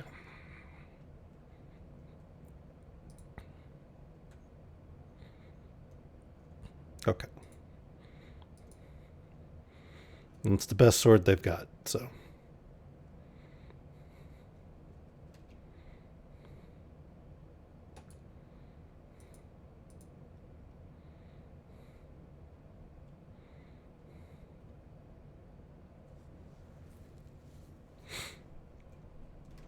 Alright, let's see if I can get down to level 40 now. Because I should be able to kill that stuff really fast.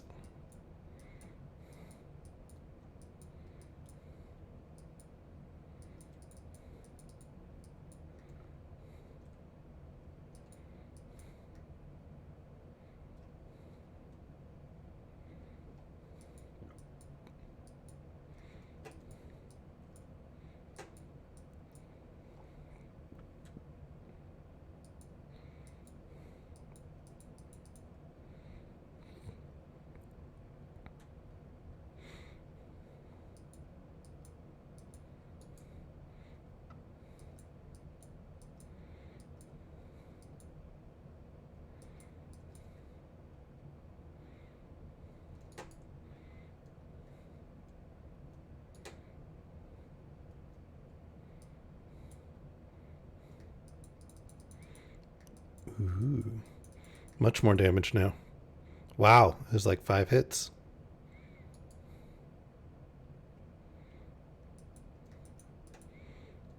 Man, whoever thought of getting a better sword, it's genius.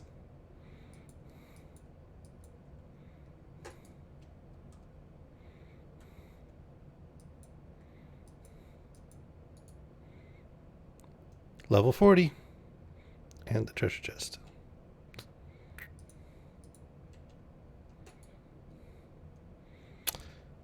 Slingshot. Blech.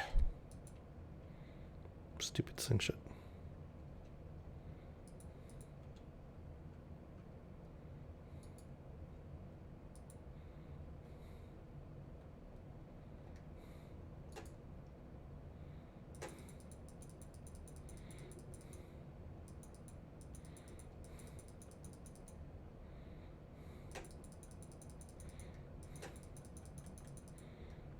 Creepy, weird hairball things.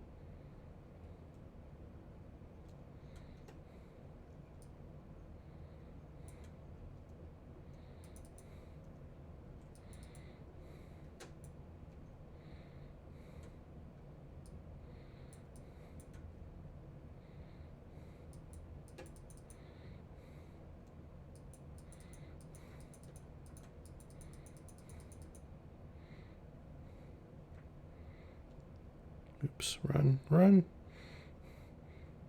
run. Later than I thought.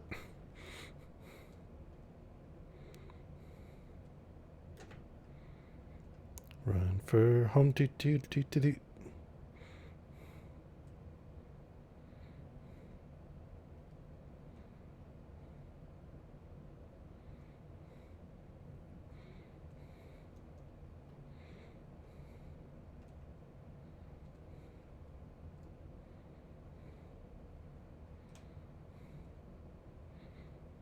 I can make it. I can make it.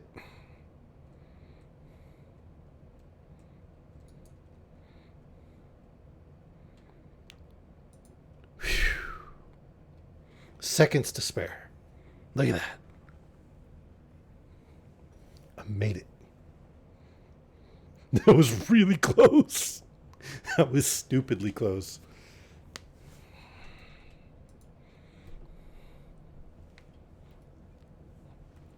That was like one tick away.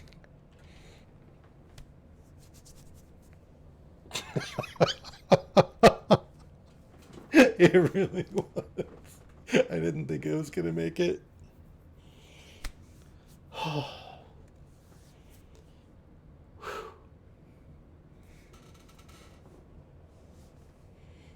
It's like, I'm so dead.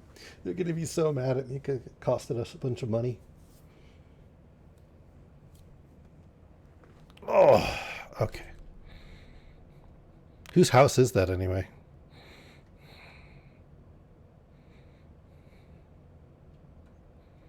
The one I slept in.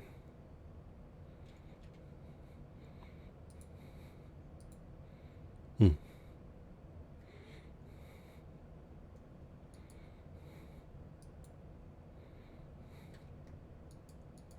Mm-hmm.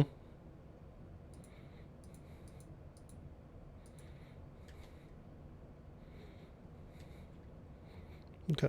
I got a frozen tear, by the way. I'm assuming we need it for a bundle. And there's some more bug guts also.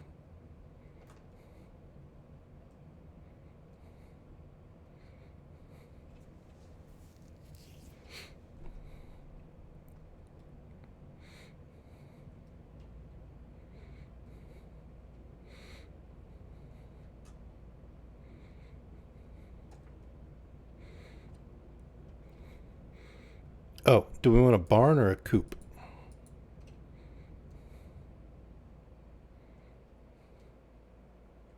Barn? Okay.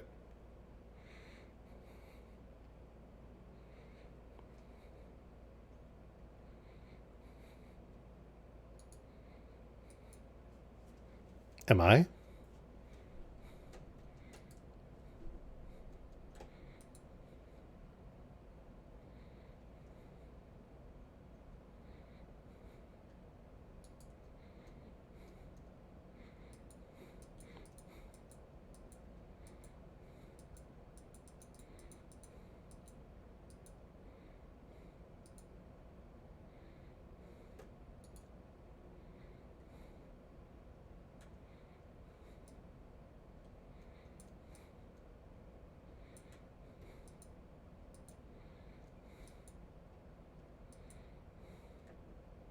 Yo.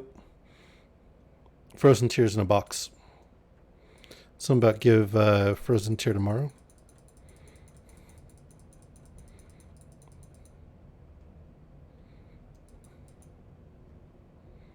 Yeah, but then I have to like do socials. I'm not social. I'm antisocial.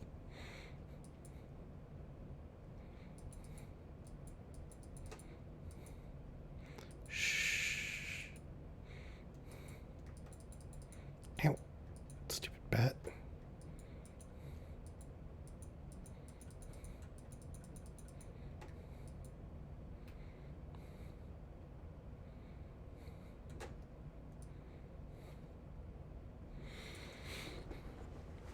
Oh. Anybody have sprinklers unlocked yet?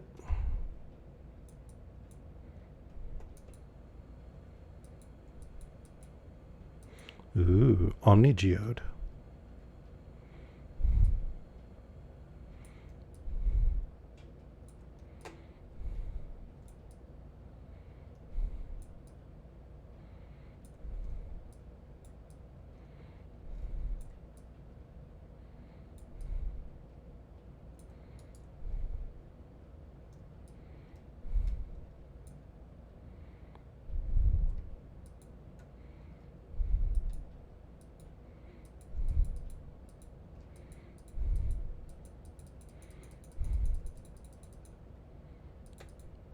Hmm?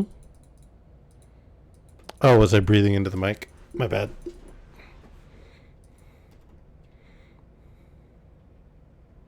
I'm sorry. You don't like a little bit of heavy breathing in your ear?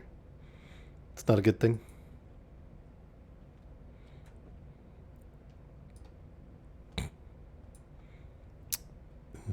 Frozen geode.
What fruits do we need for bundles?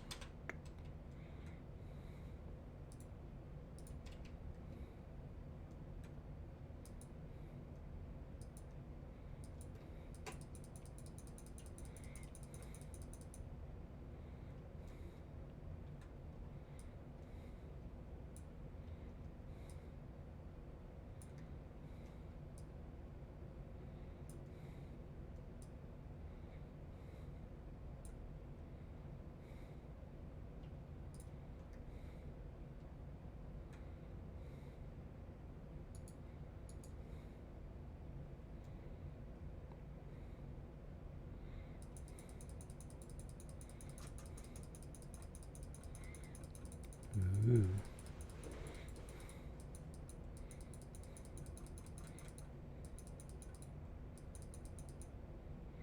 Oh, okay.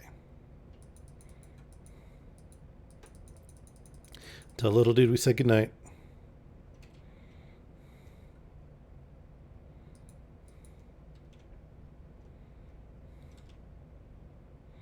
All right, see you later.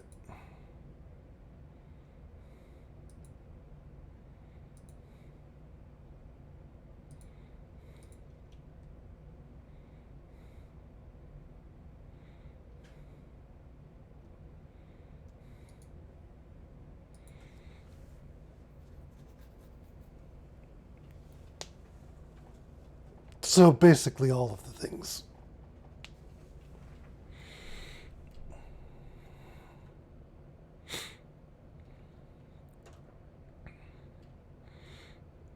I'm going to talk to Robin right now and see what we need for the barn.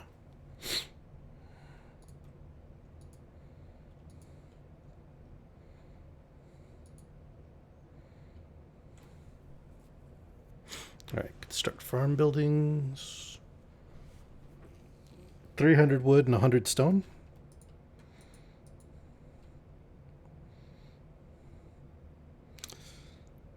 Need 5 copper, 10 clay, and 100 stone for the silo.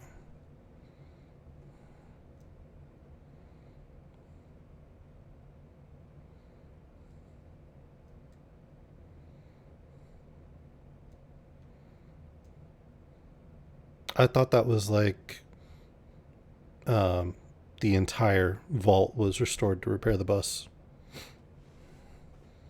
So I thought that was like 50,000 some gold total.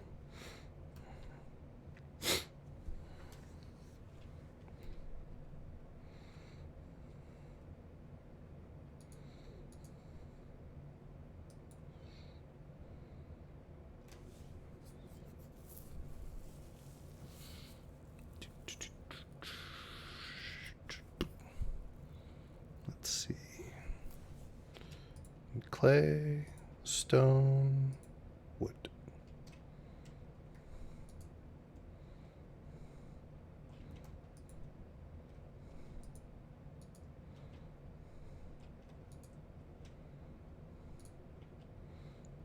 And 5 copper.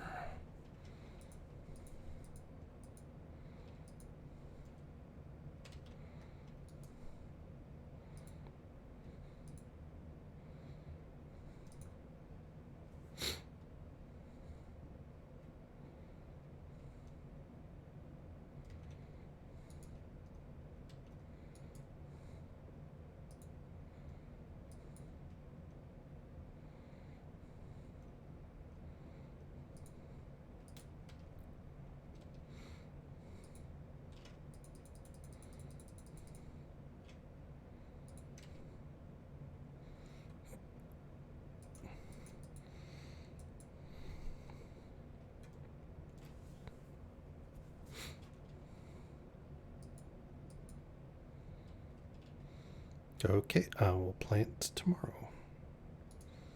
Apparently, I am thoroughly exhausted. I get some shiny new shoes, though.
I just have to water all the things.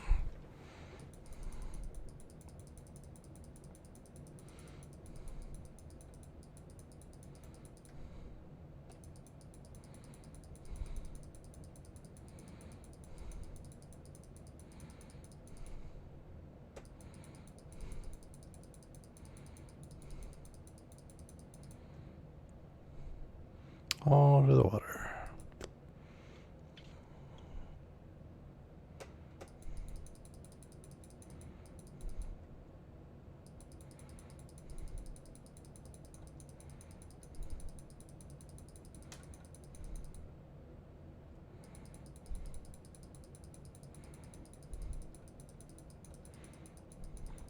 Once all the stuff's watered, I'll go get our silo going. And then once the silo's done, we can do a barn.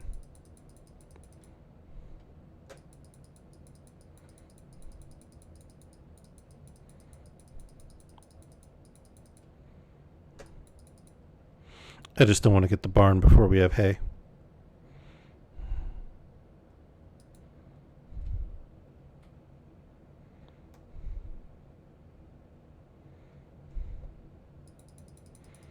I mean, we could buy it from Marnie, but I don't like Marnie.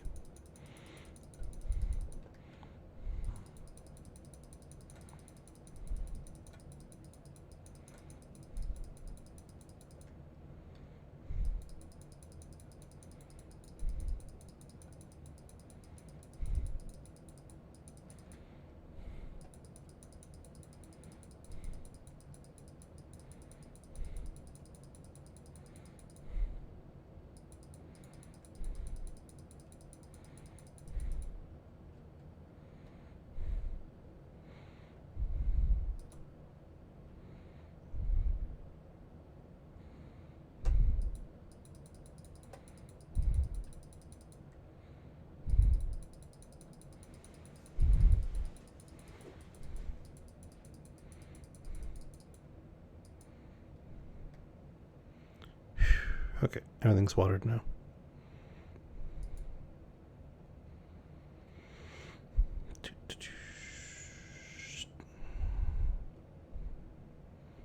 Time to go get started on the silo.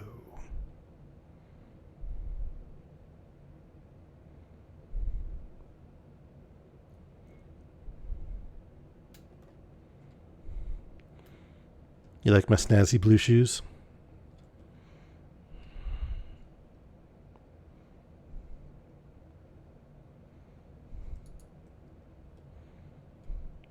Thank you. I like them.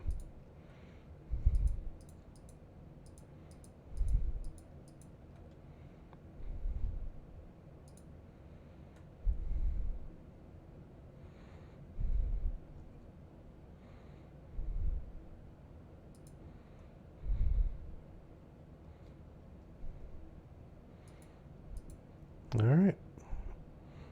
Silo has been started.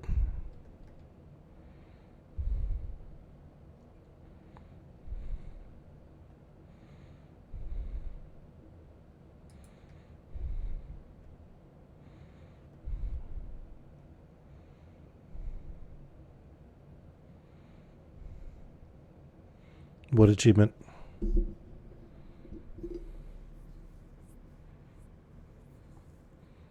I don't know.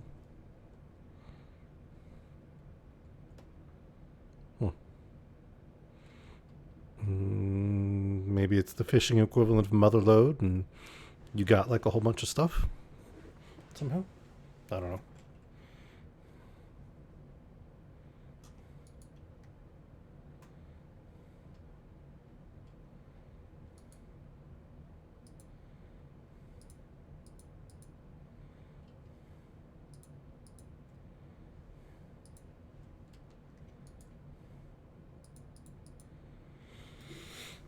No, you can still sell them for money, though, right?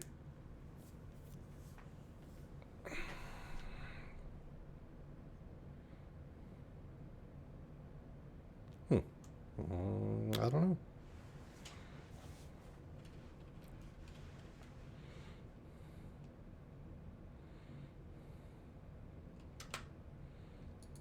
What kind of foot gear do you have?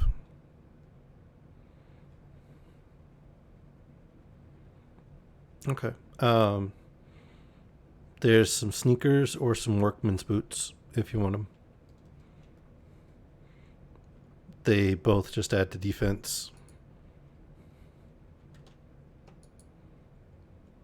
Yeah. I take it you want the pretty blue ones.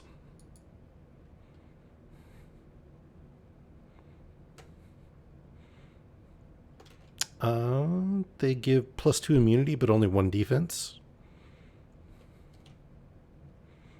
The workman boots give +2 defense, but no immunity.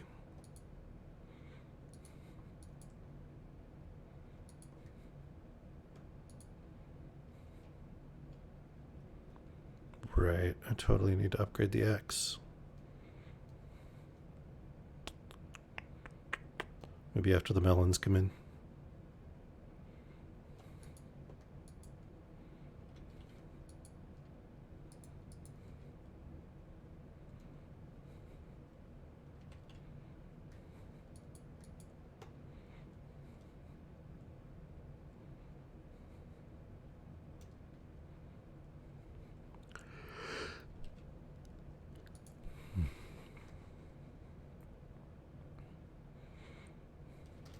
Sunfish, two fish, red fish, blue fish.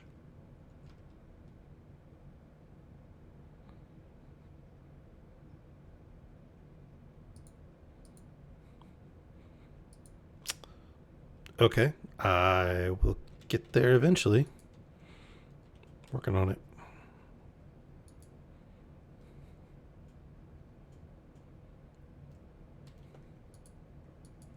You need me to what?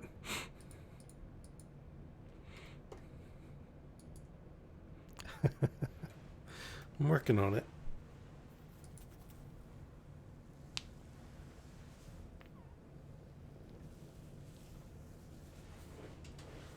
I'm gonna have to upgrade my pick here in a little bit, though. It's getting harder and harder to. Well, it's getting harder and harder to break the rocks, but yes, if you have an upgraded pick, I can use it. Do you have an upgraded pick?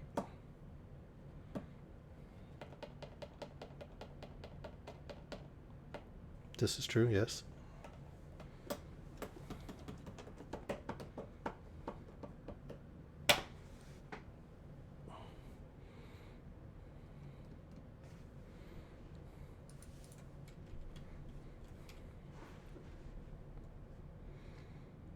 Man, I would have thought my farming skill would have been upgraded by now.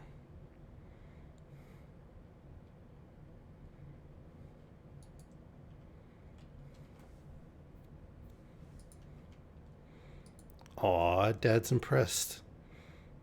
You read about me into paper.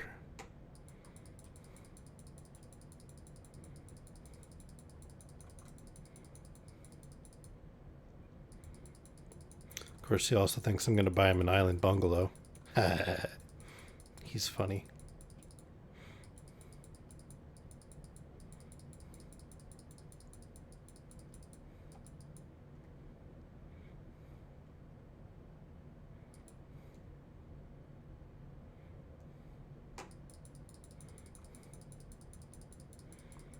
There's a lot of melons.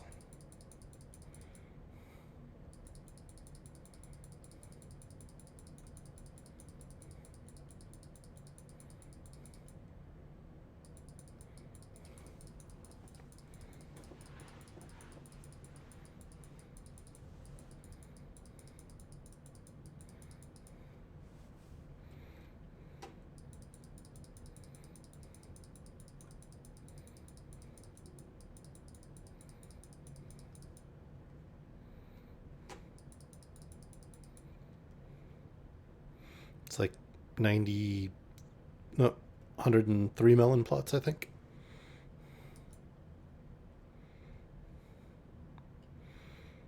Although some of these come up as giant ones, we'll get like double that.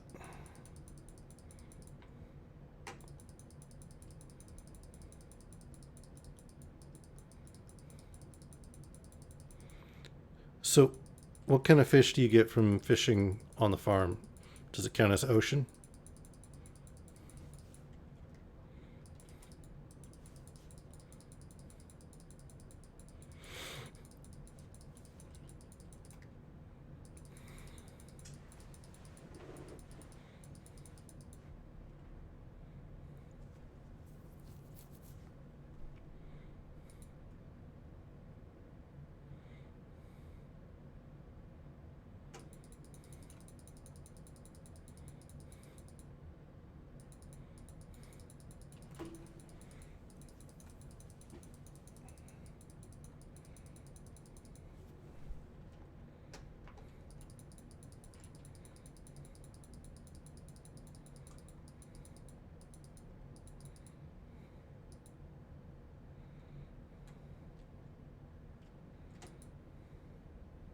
So, if you don't like her personality quirks, what is it about her that incited your crush?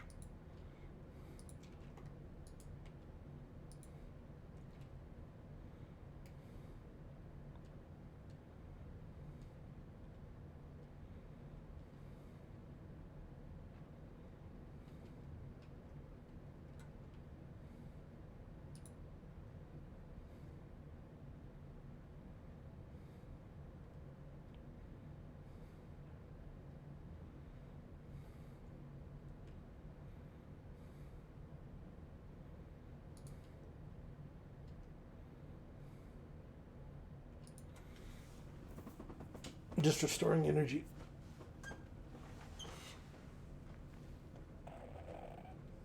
Are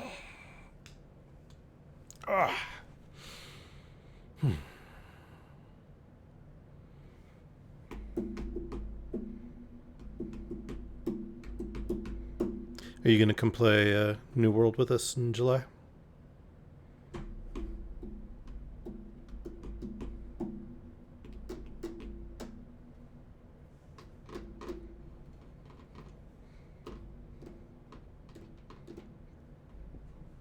Okay.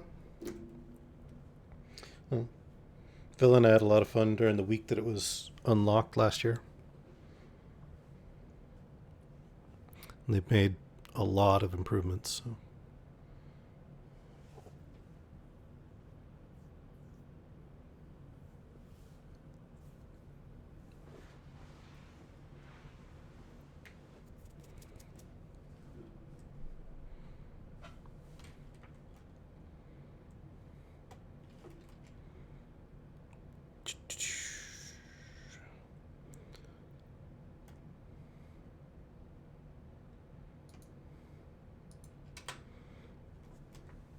All right, I'm going to go to the mine.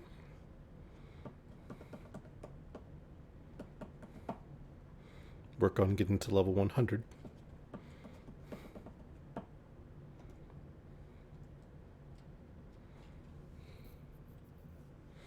Are there fish other places in the mine? Because I know there's like some water in a couple of places.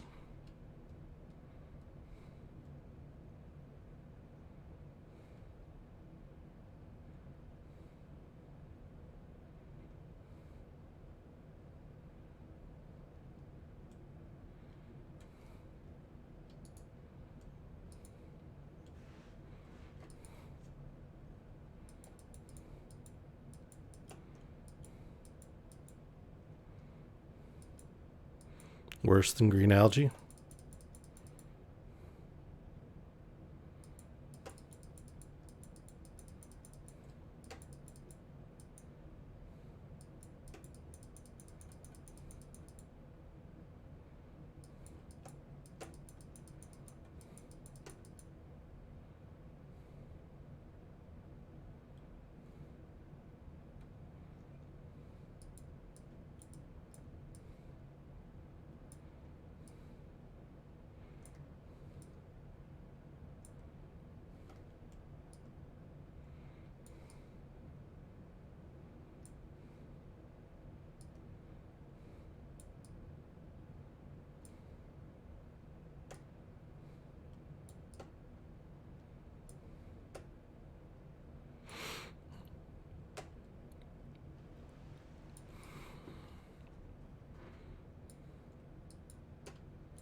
That's where it looks like the character's like almost jumping in the air to swing the pick. From the front, anyway.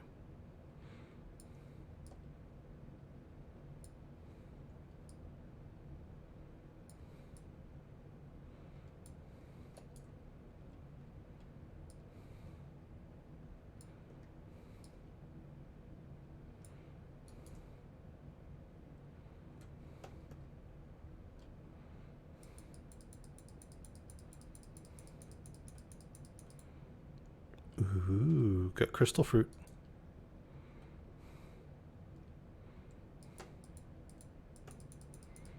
It's one of the winter foragey things.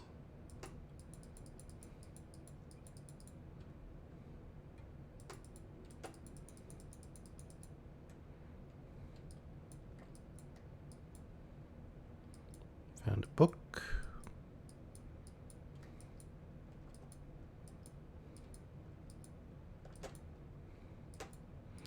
If I remember right, you can find like snow yams and stuff here too.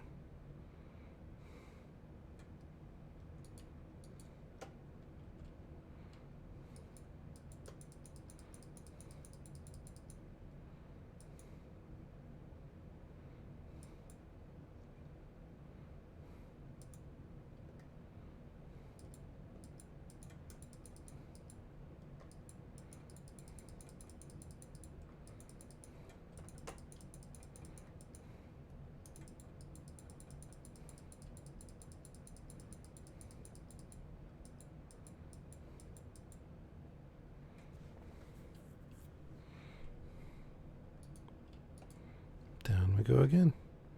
Hey, treasure chest. Tundra boots. +2 defense, +1 immunity. And they're fuzzy.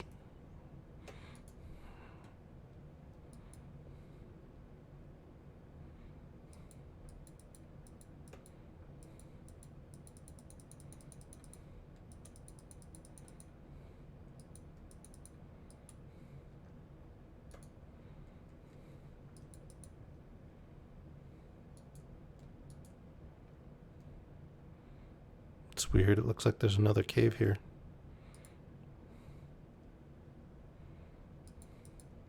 With a path.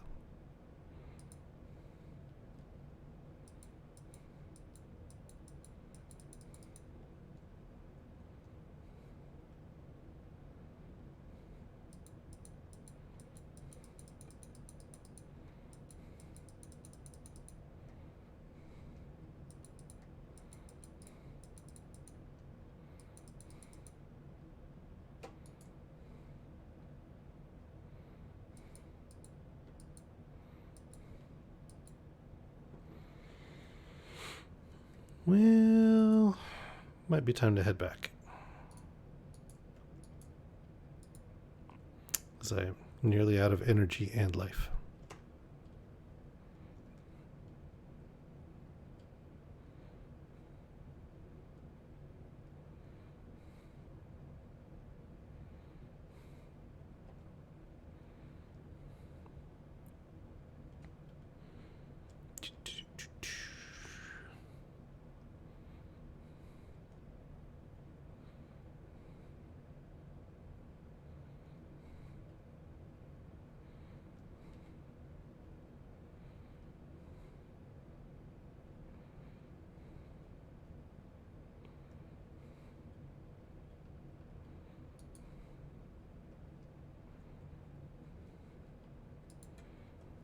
Alright.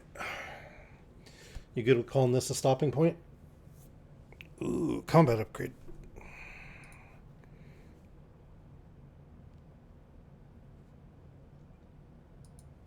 I kind of want to get up, stretch my legs. Maybe get something to eat. So, yeah, I think call it here.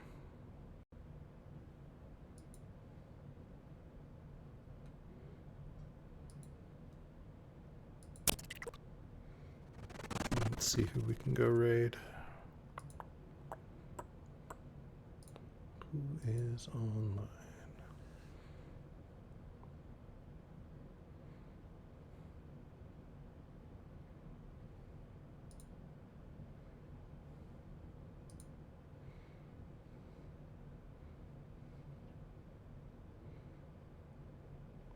Alex is online, of course. Sure, why not? We'll go raid Alex.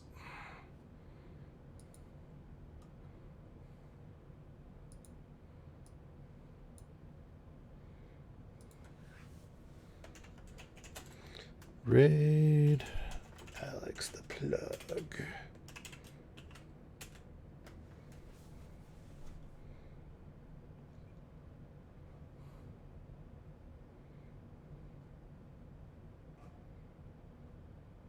Let's go raid.